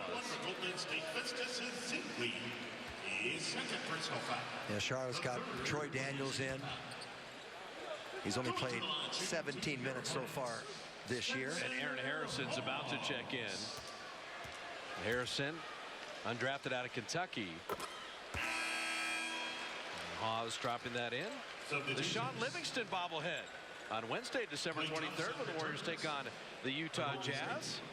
Courtesy of ZTE for the Warriors.com. Warriors have had some great bobbleheads. The mini replica championship trophy, the replica championship ring. Bunch of great events and giveaways throughout the season. Barbosa rimming that out. Zealy with the rebound, and Festus to the line. Where he completed a three-point play in that third quarter. So he's 1 of 1 from the line tonight. The Warriors are shooting 54%. Steph Curry's got 40, 28 in the third. Klay Thompson has 21, but always lost in the shuffle is holding the Hornets to 37% shooting. So you just think of how good the Warrior defense has been year after year. And they just get you to miss. And they do it by scheme, they do it by effort.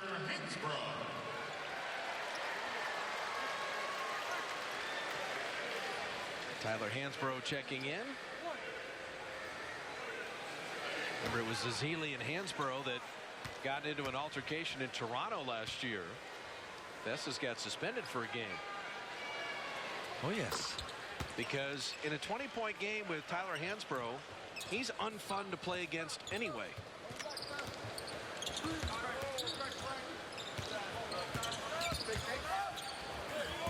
Roberts missing, and Mo Spates coming back for the rebound.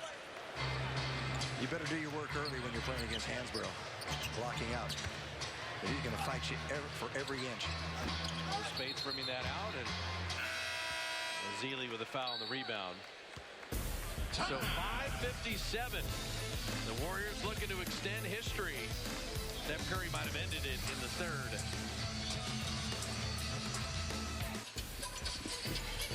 Oh, the road trip continues in Toronto.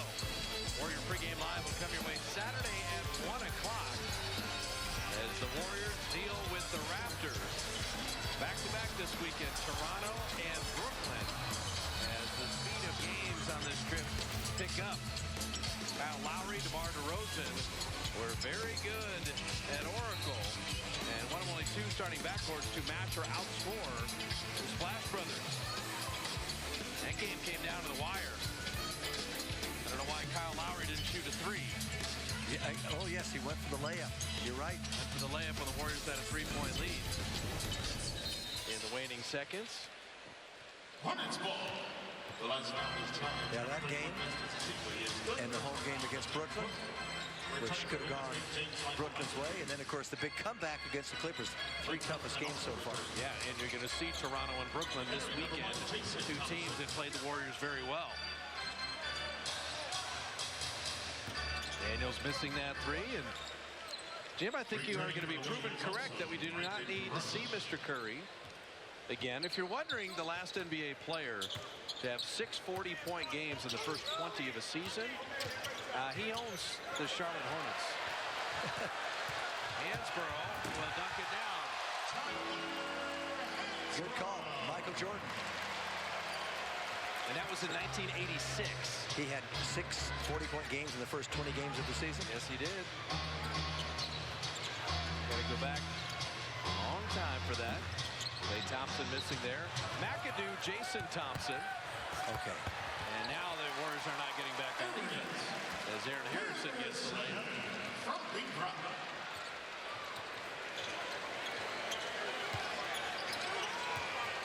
Well, it's now a 17-point lead. You just don't want to see it dissipate down. Kind of continue to play good, unselfish basketball. McAdoo, good movement. Brandon Rush, rimming in the three. 3-point basket. Brandon Rush. Brandon's 3 of 4 tonight, including 2 threes. They said he's better than 50% now on threes. For the year, it's remarkable. 8 points in 17 minutes. Jason Thompson with the rebound. The Daniels miss.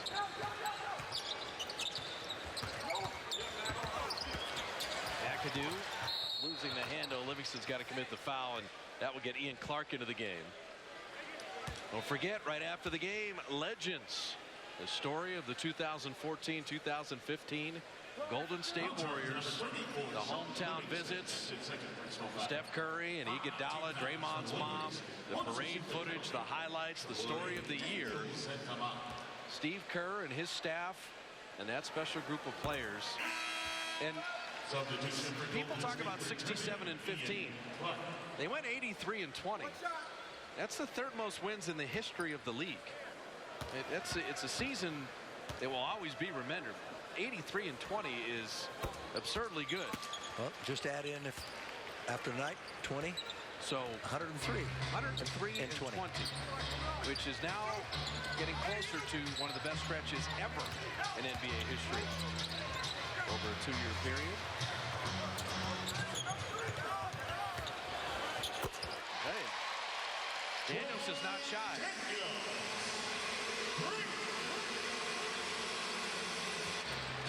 He's already got up 3 shots in his 5 minutes.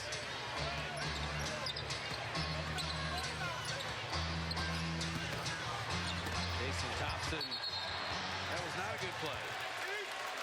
Took it to trouble, had it knocked away, and then committed the foul. And with Charlotte being in the bonus, just a clock-stopping parade to the free throw line. And Luke Walton's going to discuss just that as he uses a timeout. 3:26 left. And the Warriors looking to finish it off.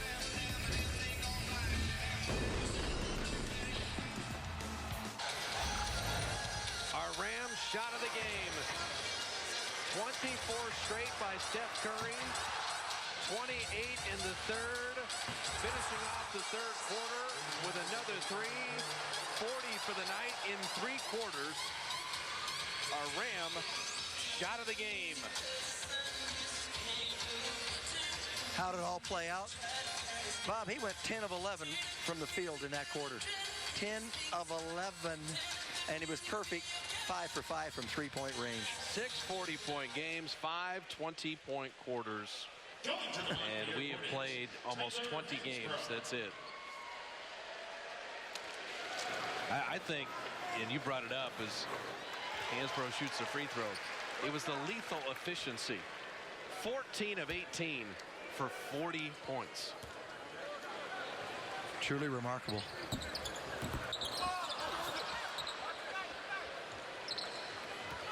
All right, how are they going to play it the last 3.5 minutes after the timeout there? Well, did Luke Walton get their attention? John Livingston steadying things. Livingston, a former Charlotte Hornet. We've got to start defending out there. They've already allowed 4 threes to be made in this quarter. The Warriors have. I actually think the coaching staff doesn't mind. They'll have stuff to work on tomorrow. I hear what you're saying. Hansbrough traveled. Sometimes you make a move like that, and he wants contact, and then you go away from it. Very smart. You kind of pull the chair away, if you will, and then his momentum takes him into a bad position. You're balanced, and you travel.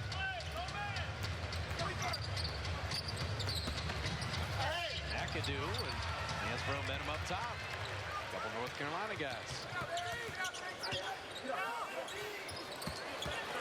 Kaminsky. Frank Kaminsky can play. Want to see what a 4-year college player looks like. Already hit a couple threes, so the pump fake works. And then he's not going to dunk it and get fouled. It's I'm going to ward you off and lay it in and get fouled. Maybe it's pushed off a little bit, but James Michael McAdoo was late getting there, and I have no problem calling that. I think Kaminsky, Jim, may have a better upside than Cody Zeller. Well, you know, we just talked about that as James Michael answers back. Cody Zeller played 2 years at Indiana. Yeah. And we talked about Kaminsky playing 4 years at Wisconsin. They both can shoot outside, right? Right now, the better player is Frank Kaminsky. And that's boom. I mean, that's the assessment tonight for sure. Zeller had 6 points on 2 of 6. McAdoo just a little strong. You got to develop that softness that Draymond has started to work on, and Livingston went for the reach and a rough contact for the foul there. Experience really helps you in what you're talking about. Draymond does things today that he couldn't do 3 years ago. Yeah. Well, I think, and you know, now the Warrior players are saying it repeatedly, that they are better than last year. And the reason they're better is that guys have individually improved. Sure. In addition to collectively knowing each other. And here's one of Steph's buddies, actually. Yeah, that's his buddy. Cam Newton. They talk a lot, tweet a lot, or text a lot. And Steph was the fan banger of the drum. Yes, he was. The Panther game. Earlier this season. And he's worn all his Panther gear on this trip. He's wearing Panther shoes. That is also correct. But no, he and Cam Newton have a nice friendship going. And they're both undefeated. Well, Steph put the pressure. He said the Warriors will lose a game before the Panthers lose a game. I don't know about that. Well, he's hoping that come Super Bowl, February 7th, that both teams would be undefeated. Yeah, that would be something. Well, I was wondering, where is the Super Bowl being played? In San Francisco Bay Area. Yeah, you could have the Panthers come play in the Super Bowl. Warriors have a day off then. Well, the they Warriors play till the next day on the 8th, I believe. One of the star-studded games on the Warriors schedule will be the Saturday night before the Super Bowl. That'll be February 6th. They host Oklahoma City. So Westbrook, Durant, and everyone in town for the Super Bowl to see the defending world champs on a Saturday night. And then you have the Super Bowl the next day in the Bay Area. Greg, Saint, and Monty coming up on Honda Post Game Live. They'll be talking about that Steph Curry third quarter. And win number 20 to open the season. Yeah, and if you're just getting home from work, watch Honda Post Game Live because the guys will have all the highlights. You'll watch Steph score 24 straight for the Warriors. Brandon Rush rebounding there. And you were correct, Mr. Barnett, that we did not need to see Steph Curry in the fourth quarter. Saw a little minute or two of Klay Thompson. And McAdoo making sure Roberts didn't have the layup. Well, he waited and did a perfect job. Came around him and got all ball. There's a 21-point lead heading into the fourth, and Luke Walton has given the deeper reserves some of the minutes here. It's a long season and a long road trip.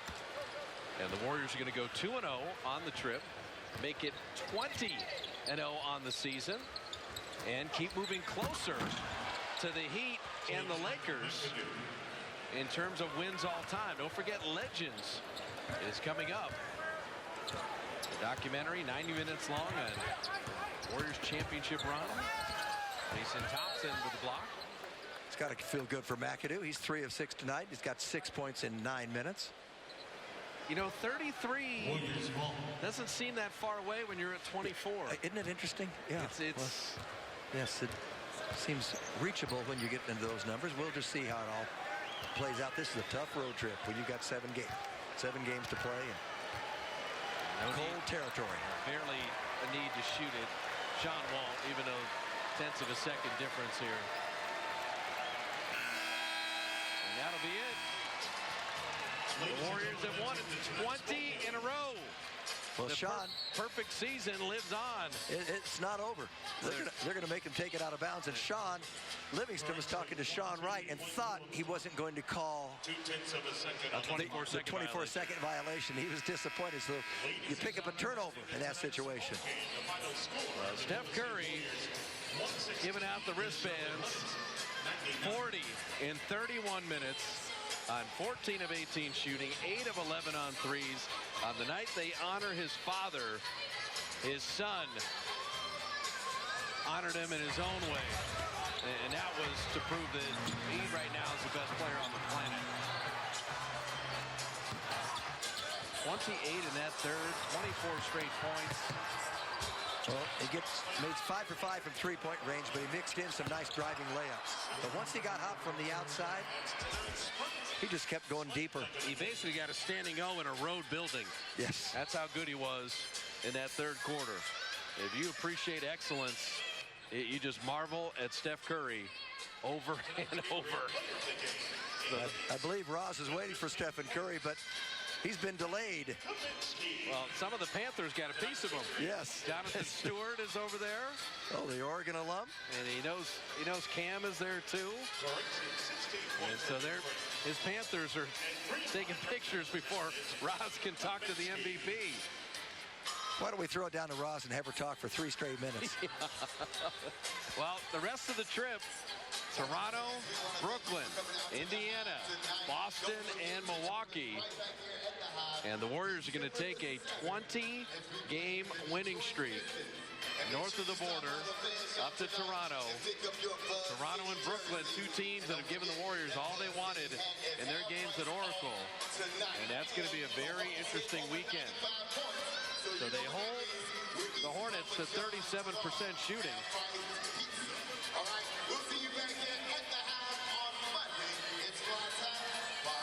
So 116-99, and the Warriors win it. Steph Curry having fun in Charlotte. And Honda Postgame Live is coming your way. History extended another night. The Warriors win it by 17. Greg Gary and the guys are coming up. Curry put on a show. His dad at the halftime. Steph has the win. And history lives on for the Warriors. The perfect season is still alive.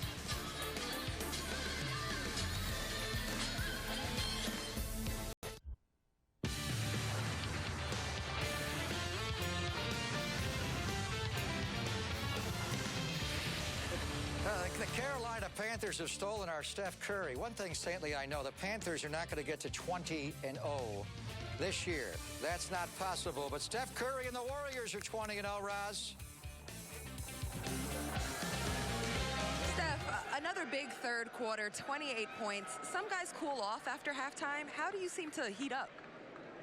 I mean, you go back and get rejuvenated, get refocused.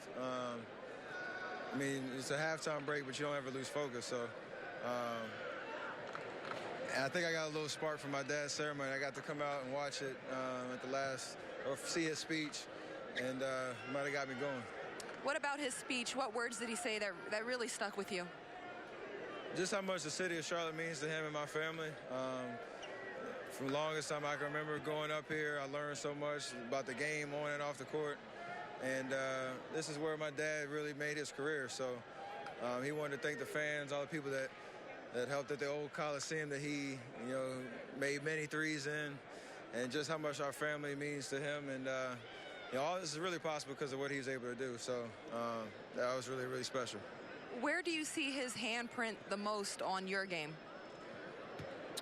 I mean, obviously being able to shoot the ball. I saw him do it for years and years and years.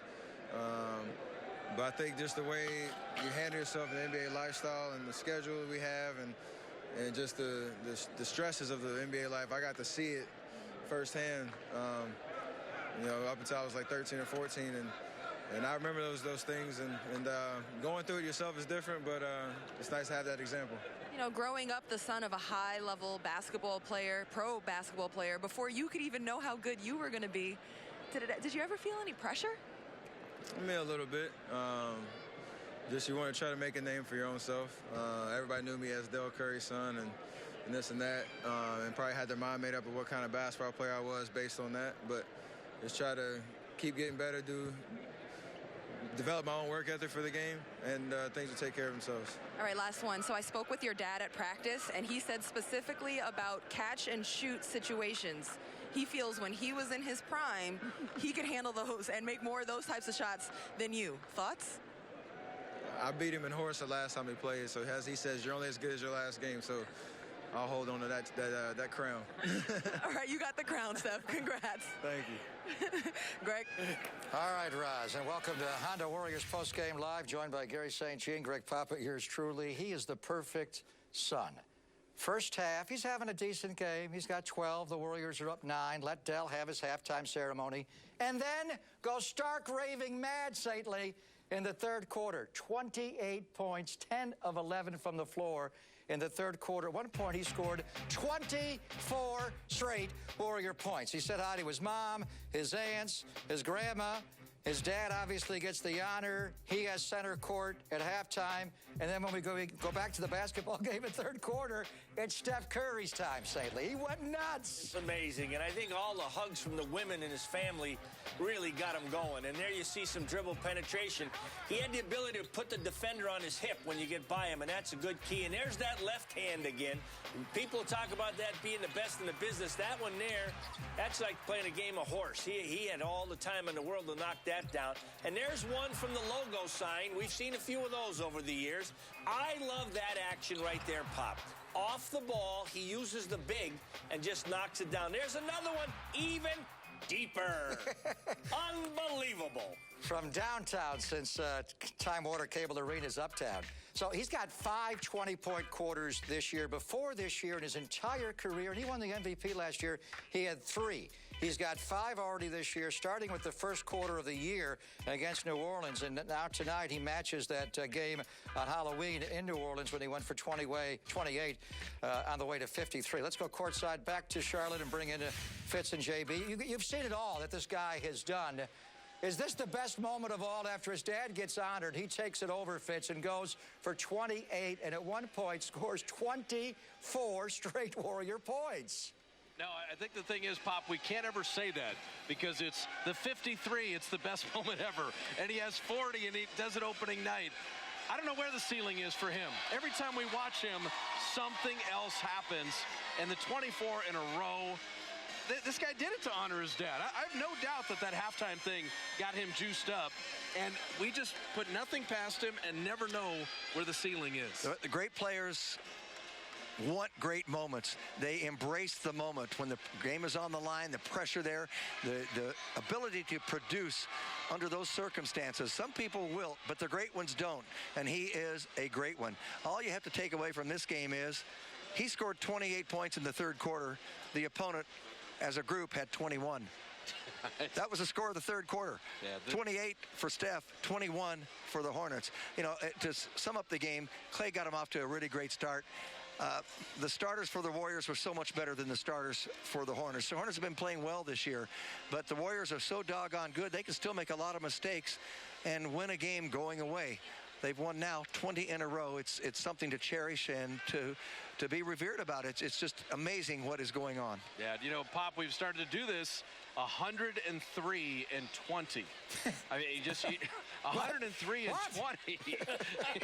and I will tell you, when you say it's the best we've ever seen, the thing that's going to happen, it's going to happen, if it's not this year, it's soon. Steph Curry's going to make the most threes of anyone in a game. The record is 12. If he played tonight, he would have broken it. Right. He's missing all these fourth quarters. When you see a guy consistently go 8 of 11 on threes, it's a matter of time before he owns the single-game record for threes in a game. That's going to happen. They're going to need him to play all 4 quarters in a game where he's shooting crazy. And even after 20 games, he is very close. He's not there. He was over it before, but he's very close to scoring a point a minute in the league. You know, wow. Nearly 600 and some minutes and nearly 600 and some points. That's what it's at, which is absolutely astounding. So 20-0, couple more days to talk about it, and then they're going to have to leave the country. They're so hot. They're going to do it up in Canada. You guys, boys, get out of the country. You're too good. Enjoy your time in Charlotte. They're going to stay in Charlotte tonight. Tomorrow night, they're not going to Toronto until Friday. Just an amazing show and a great call as always tonight. So, wow. I mean, he's just, every night it is something new. But one thing we have not talked enough about because he is so unbelievable offensively is his defense. A night like tonight, last year, the year before, I may have said to you, I want Clay to guard Kemba Walker, saying, tonight, I didn't say that one time. I don't feel that way because he can check him, and you made it your key to the game. You know what the differential was tonight slightly? Yeah, our guy went for 40. How many Kemba Walker get, say? 4. 4? Yeah. The whole game he had 4 points? He was 2 for 16 from the floor. Talk about the improvement in his body, his quick-footedness, his hands. This guy has become an above-average NBA defensive player now. Well, that's a classic example right there, Pop. He fought over the top of a high ball screen and really put that shoulder in it. He didn't have that strength to do that in the past. He fought through that and got shot contestment up in Walker's face. Walker didn't get an open look all night, whether it was a jump shot or on penetration where Bogues or other people stepped up. So they did a fabulous job on him, and Steph was the key. And, you know, I think he takes that challenge in a big-hearted way.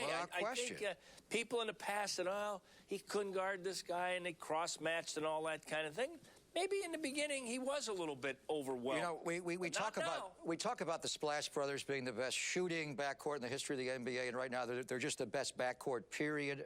When you look at Steph's defense next to Clay's defense, can we start to say they are the best defensive backcourt? Derrick Rose, Jimmy Butler, who else you got here? I mean, these guys are locking people up right now. Well, they really are. And you know what they feel is they can extend their defense out, meaning the outside the three-point lane. And if a guy pump fakes and happens to go by him, got Bogues and Ezeli back there. That's not bad. So they know on all that action where they have to play one-on-one, they can play them right and tight. Most guys are right-handed. And if they're involved in ball screens, which is the major play in the league right now, they know they're going to get great help from those bigs or Draymond. So they really are both adept at playing one-on-one defense and also getting over the top or under screens. They're really intelligent defenders for such young guys. They really understand concepts well. That's a credit to them and the coaching staff. Yeah, Steph had a huge third quarter, but the early part of the game, it was Klay Thompson. He scored 13 of the Warriors' first 18 points, saying he wound up with 18 at halftime. He wound up with 21, but still, you could see his legs getting more lift. His jump shot is starting to splash now. Well, it really is. And you know what? Right there, that's a little bit of a heat check. He felt it really early. Those are deep. And we often say this, that's as good a rhythm shooter as there is in the league. And I love that feed to Draymond and in a baseline cut, and he gets the late pass on the finish. The three ball, he was really on fire. He ignited the team early. When you're on the road, you love that impetus, that catalyst to get you going. And he really, really had it going. And I thought early the guys were looking for him. They sensed that he was really on, and they were going to get it to him as much as they possibly could. 20-0. Just think about that. They are 20-0 to start the year. Going back to last year, they lost April the 7th in New Orleans.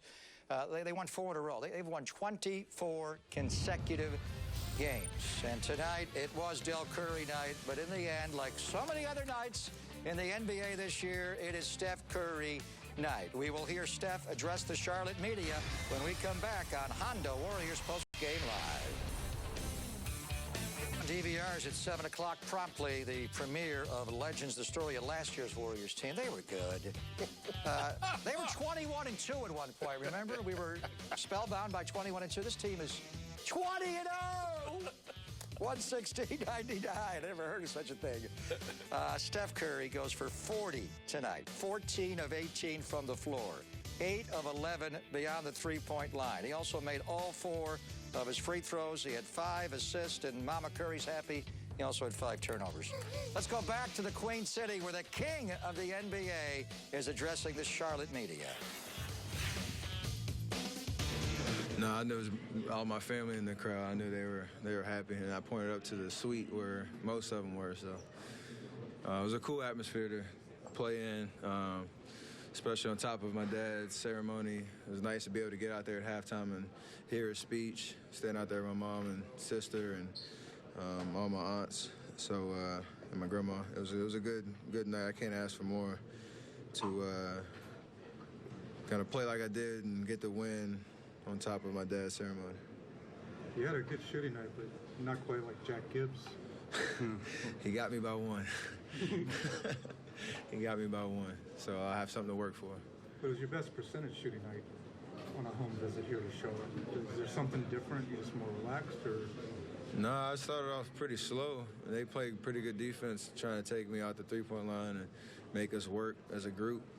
But once we got into our flow in the third quarter, and obviously you got to make shots, but we kind of softened up the defense a little bit with back cuts and getting into the paint a little bit, and that freed us out in the perimeter to knock it down. So with the way that Clay started, getting us going was huge. Draymond obviously impacting the game the way he does every night. We kind of fed off that at the beginning, and the third quarter was just a nice little flurry. When you start talking about 20-0, does it begin to get a little surreal? Very, for sure. It doesn't even sound right, to be honest. I mean, the NBA, there's so many great teams and great talents. To be able to put on a run like this is special. And it says a lot just about our focus from night in, night out. We don't always play our best, but we just try to find different ways to win. And, that's the strength of our team. So every night, a different guy might step up and have a huge game, do little things that might not show up on stat sheets. But if you step back and think what 20-0 means, it's really hard to celebrate it, really, because there's so much more of the season left, and obviously we want to be playing our best come the playoff time. But we understand how we're winning. We got to bottle that up for the rest of the year. And Legends is coming up right after we're done, Monty Poole, and we're watching a legend right before our eyes here. What he is doing now, it's just taking our breath away. Where do you rank this with all the nights you've seen from Steph? Oh, my goodness. Steph has had some memorable nights in the regular season and the postseason. This third quarter, the backdrop, his dad being honored at halftime, and he comes out in the third quarter and just basically takes over the game.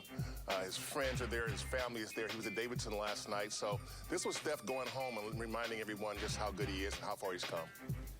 Amazing, Stanley. And he's the perfect son. He waited till his dad had halftime, and then he took it over and just went crazy. Yes, he did. Good thing they're getting out of town, because I think the Carolina Panthers would want him to play Sunday. No, he's not playing football. You want him playing that sport.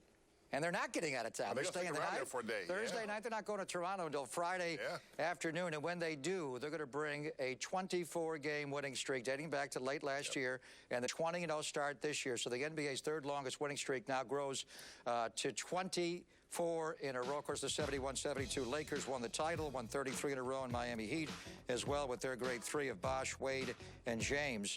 Did it as well on 12-13 on their way. And also, Monty, the St. Louis Maroons, or the old Union Association, Saints' former team before the Red Sox came into being, they had a 20-game winning streak. So we are technically saying they've tied the longest winning streak as far as starting in North American sports history. Even though the Maroons were the only team to go into the National League in 1895, we do have to give them their props from the Union Association, Monty. That association lasted 1 year. 1 year. It lasted 1 year. They were 20-0. I want to know who they beat. But anyway, do we ever think it would roll off your tongue? I'm having a hard time comprehending this. I don't know. 21-2 blew me away last year. They're 20-0 to start the year. You can never see that coming. No team, no matter how good it is, no matter what kind of schedule it has, you can never see 20-0 coming out of the gates for an NBA team. It's too much. The travel is too much. There's injuries. There's nights when you just figure some night you won't be on your game. And the Warriors yet find a way every single time, 20 in a row. And right now, it's really hard to bet against them no matter what the circumstances are. They're that good right now. And right now, Stanley, they are 10-0 at home, and they're 10-0 on the road. It don't matter where they go right now. The way they are playing, they are just better than everybody else in this league. Yeah. When you're playing this well, you don't want 2 days off. You want to play. Because, boy, it's fun to be out there. And, they're going to be down there with Clay's Steph's family and all guys coming over probably. But I'll tell you, this It's going to be a great weekend. We got 2 afternoon games. Oh. You like those afternoon games. Oh, And Saturday's going to be a bit of a tough go. Yeah. Yes, Toronto sir. was here, and the Warriors had to sweat that out at the end of the game. They had a big lead, gave it all back. You're concerned about Saturday afternoon, aren't you? I am. I know Valanciunas broke his hand, the big guy from Lithuania, but Lowry and DeRozan are darn good players, and they're both good competitors. That team was down 18 here, and they came all the way back and had a shot to win. Yeah. It's a competitive, tough team. Dwayne Casey does a good job. And I don't know what it is. Playing up there is, I don't know, just feels different. Are you in a different country? Toronto, Ontario, Canada. All right. What are you, loony? They have different everything there. Offense is offense with an S. Offense, that's right. You got With it. a C, Offense. with a C. And defense is defense with a C. Either way, the Warriors play the best offense, and they play the best defense. We are going to hear from Cool Hand Luke. And you know where we're also going, Saintly? Do-do-do-do-do-do-do-do. We're going into the highlight zone. Am I really going to wake up tomorrow and be What in the highlights? twilight zone? What highlights? Is Rod Serling going to say, they're not 20-0, really? You've been dreaming all this.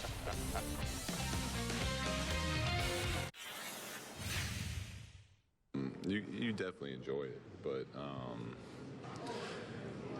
you can't really sit back too much, you know, because you got to stay on edge if the coaching staff isn't up and being active and being involved, then it's gonna go down to players that are sitting next to us. So it's our job not to just sit there and relax, but to actually stay on top of the guys. Continue to talk about the game plan and adjustments and all that stuff. But yeah, Steph was incredible, and to do it at his hometown like this and 40 points in only 3 quarters. I mean, that's why he's MVP of the league. He said around this game you've been around this all your life. I mean, 20-0 is just starting to get a little amazing to you when you start talking about that? It's crazy, yeah, absolutely. And just looking at the stat sheet after the game, seeing those numbers in parentheses is kind of silly. But we're just working to get better, and we don't focus on the streak. We don't we don't talk about it a bunch in the locker room. We come into tonight's game with a game plan and what we need to get better on, which was turnovers, and we didn't do a good job of that. But we're not focusing on the actual streak, and I think that's why we're able to keep racking up these wins. Steph said that the back cuts early helped open up the perimeter for later. Would you agree with that assessment and how that all unfolded? Well, anytime we move, we're going to get open. We have too many good players and too many good shooters and passers that the only time we don't get good shots is when we get stagnant, and it happens throughout a game, and we're always yelling to keep moving or set your split cuts. But yeah, when he back cuts and he gets a couple layups, I mean, it's natural as a defender. You're not gonna overplay him as much the next time. And as soon as that happens, then we can start running them off some of our screen plays and get them looks that way. But yeah, it definitely opens up after a couple back doors. You guys play 5 games in the next 7 days or something like that with 2 back-to-backs in there. Do you need to start backing guys off, or with all these fourth quarters that they're getting off, do you think you're getting enough rest? It's nice to get these fourth quarters off, and it's nice to have 2 days off right now. We're gonna go get in the gym tomorrow for some guys and shoot, but the guys that are playing heavy minutes will stay off their feet and get some more rest. So it'll be in discussion, and it'll probably end, depend on how these games are going and how many minutes they're playing in these, first couple games, whether or not we give them a night off in the third, fourth, fifth game. But right now I feel like we're not overplaying our guys, and we get these big leads, and if Steph and Draymond and these guys don't have to play in the fourth quarter at all, that's plenty of rest. So we'll take it as it comes. But yeah, it's gonna get intense here in the next week or so. Luke, do you think Steph sometimes surprises even himself, or is he beyond that now? No, he doesn't. He can't surprise himself, because when he's feeling it, he shoots the ball, he's already running back to half court. So he knows before the rest of us that the ball's going in. I think he's doing an amazing job of picking his spots. obviously, you're on your hometown and you're the best player in the league.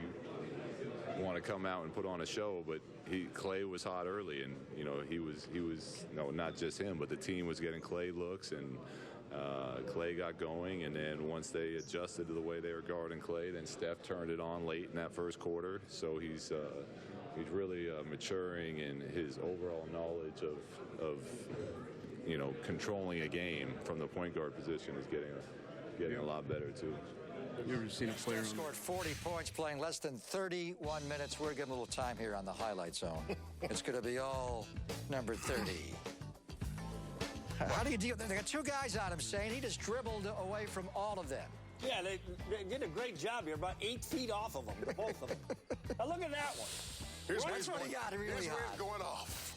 That's what he got really hot. He's feeling it. He's got one more in him. He's got one more in him. Think that's going up, Kemba? 30 feet away. That's going up. Look at the people in the front row. They're leaning back in amazement. Incredible. Oh, man. 24 consecutive Warrior points and 28 in the quarter on his way to 40. And all the Carolina Panthers kept him after the game. Is he having the greatest time of his life right now? He's the reigning MVP, today NBA champion. His team is 20-0. Davidson hasn't lost yet. And the team that he really loves, growing up as a kid in Carolina, the Carolina Panthers, are the only undefeated team since your Patriots lost, Saintly. Hate to mention that. He had to get that in. I'm just stating facts. They lost their game. They've got one loss. Carolina's 11-0, Monty. As long as the young Curry kids are healthy, he can't be any happier than this because both of his teams are perfect. Davidson's, and he's playing great. So he's the reigning MVP who is playing even better than he did last year. And he goes home on a night like tonight and puts on this display that people will remember for years and years and decades to come. It's hard to top this. He is living at the top of his game right now. Yeah. It's his world, and we're all just watching it right now. All right, Warriors are 20-0 to start the year. San Antonio lost Monday at United Center to Chicago. They're home, and at halftime, they lead Milwaukee, who the Warriors will see later on this trip to wind it up, actually, 48-38 Spurs. We're not going to see the Spurs until January the 25th. That'll be after game 34. Don't have to worry about them breaking the record here. Breaking the run here. All right, Klay Thompson. Monty, you did say Klay would come out and have a big early start, and he did. Yeah. Scored 13 of the Warriors' first 18 points, wind up with 21 points. Let's hear from the other Splash brother and all-star guard, Klay Thompson, after another great night from Steph Curry. Yeah, he gets up for this one. Of course, he gets up for everyone. He's a special competitor, but this one a little more. And especially when he's playing in front of the Davidson fans and the people he grew up with, it's a special game for him every time they come in. Can you talk about your play? You really got the team off to a good start tonight with a hot hand early. I was just being aggressive from the jump, just trying to get good shots, and got a few plays called for me, and I was able to make some good shots, and yeah, that's about it. Can you talk about the streak? I mean, it's a really special streak. I think we're 1 win away from being the best ever in the 4 major professional sports, so that's really cool. And 20-0, it's pretty amazing. I can't believe we're almost the 4th way through the season, and it's special. It's going by fast, and it's because we're 20-0. Could you talk about Coach Walton? Is it any different playing with him in games as it is when you were with Coach Kirk? A little bit. They got different temperaments, obviously, and they got different personalities. But as far as calling the game and managing the game, they're very similar. And I can, you can tell Luke's learned from Coach. And obviously, we really miss Coach Kirk, but Luke's doing a fantastic job in his absence. And we're going to try and rack up as many wins as possible before Coach comes back. All right, for Klay and the Warriors, they're flying to Toronto, Ontario, Canada on Friday afternoon, and we have a Saturday afternoon matinee. Last time we saw this team, the Warriors won, but it went right down to the end. Is the streak on the line Saturday? We'll discuss on Honda Warriors Postgame Live. All right, 2 wins are down as we Honda drive ahead of the longest road trip of the year, 7,400 miles, 7 games, 7 off days / travel days. They're going to have a couple of off days before they go back at it. We'll be on the air Saturday at 1 o'clock. Tip will be at 2 o'clock. That's a 5 o'clock start time, early evening in Toronto, Ontario, Canada. We saw the Raptors, St. about 2 weeks ago, and the Warriors had a huge lead. They were up 18. They were up 16 at half. But the ending got a little crazy, and the Warriors hung on and barely won. Well, that's why I like this Toronto team. I think they're gritty, they're tough. Their coach really preaches defense. Dwayne Casey's one of the better defensive coaches in the league. That's always been their trademark. But offensively, they're trying to open the game up. Lowry didn't have the best game, but we really respect him as a tough competitor. And DeRozan, as a two-guard, gets to the line as much as any other two-guard in the league. And he's also a very good mid-range player. And I like their team. As we said, Valanciunas has a broken hand. Right. Bismack Biyombo is playing center now. And they will be tough to beat up there. Yeah, I agree with you. Those two guys in the backcourt, both Lowry and DeRozan, two of the better guys in the league, and certainly on one team, a nice duo to have. But, they don't really... Lowry is kind of an unusual point guard in the sense that he's not a classic distributor. He's more of an offensive player, but he's very up and down, very inconsistent, and the Warriors, if they can take advantage of that, they'll be in good shape. So it's the backups, the backcourts that will decide this game on Saturday. All right, Legends is coming up in a couple of moments. I think we're all going to sit right here and just watch the beginning of it. I want to see what David Coppin and the crew, they do great work. But this team is so much better than last year's team. And last year's team blew us away. It's the best team I've watched up close every single night, all the years in the NBA. I mean, they were 21-2 after 23. They're 20-0, but the players individually are better. The whole is better. Yep. Last year's team was a joy. This team, Saint, though, is marginally better than last year's team. Well, last year we evaluated the individual players, and we said, wow, I mean, like 90% of the guys were appreciably better than the year before that. Well, now you look at this team, and it's led by Steph, and he's playing better. Draymond's made dramatic jump in his game. I think he probably has the biggest jump. Festus is much, much better. Yep. And I see Clay starting to come on now. Monty had him as his guy tonight. Bogues tonight was dominant on a defensive board. He really had a presence in there. He's better this year. He's lighter. He is. Andre Iguodala. There you go. Yeah. There you go. And so for me, we have Steph and Clay. But those two facilitators, they're great defenders. They can push it on the break. They pass. They do the little things to help you win. Who am I talking about? Green and Iguodala. Yeah. Those two guys. Andre, last year, I remember games at the Oracle Arena where he would take a three-pointer and the crowd would kind of groan because they didn't. Yeah. He didn't have his legs. Going into tonight's game, guess who was #1 in the league at three-point shooting percentage? Are you going to tell me Andre Iguodala? Andre Iguodala was #1, just ahead of Kevin Durant in three-point shooting, 48%. Well, he did not have his legs till after the All-Star break. He's got his legs now. So, but last year, nothing like the first time. They did it in 74, 75, but last year's team was just a joy because they broke through and gave us our title. We waited 4 decades for it. Wait till they play defense like they played last year. This year's defense isn't as good as last year's defense. The offense, though, has been so good. They are 20-0, though, Sam. That's not bad. Their defense is pretty good to me. We'll see you Saturday at 1 o'clock. I'm going to sit right here. Give me a popcorn and a couple of cold ones, Saintly. Let's watch Legends.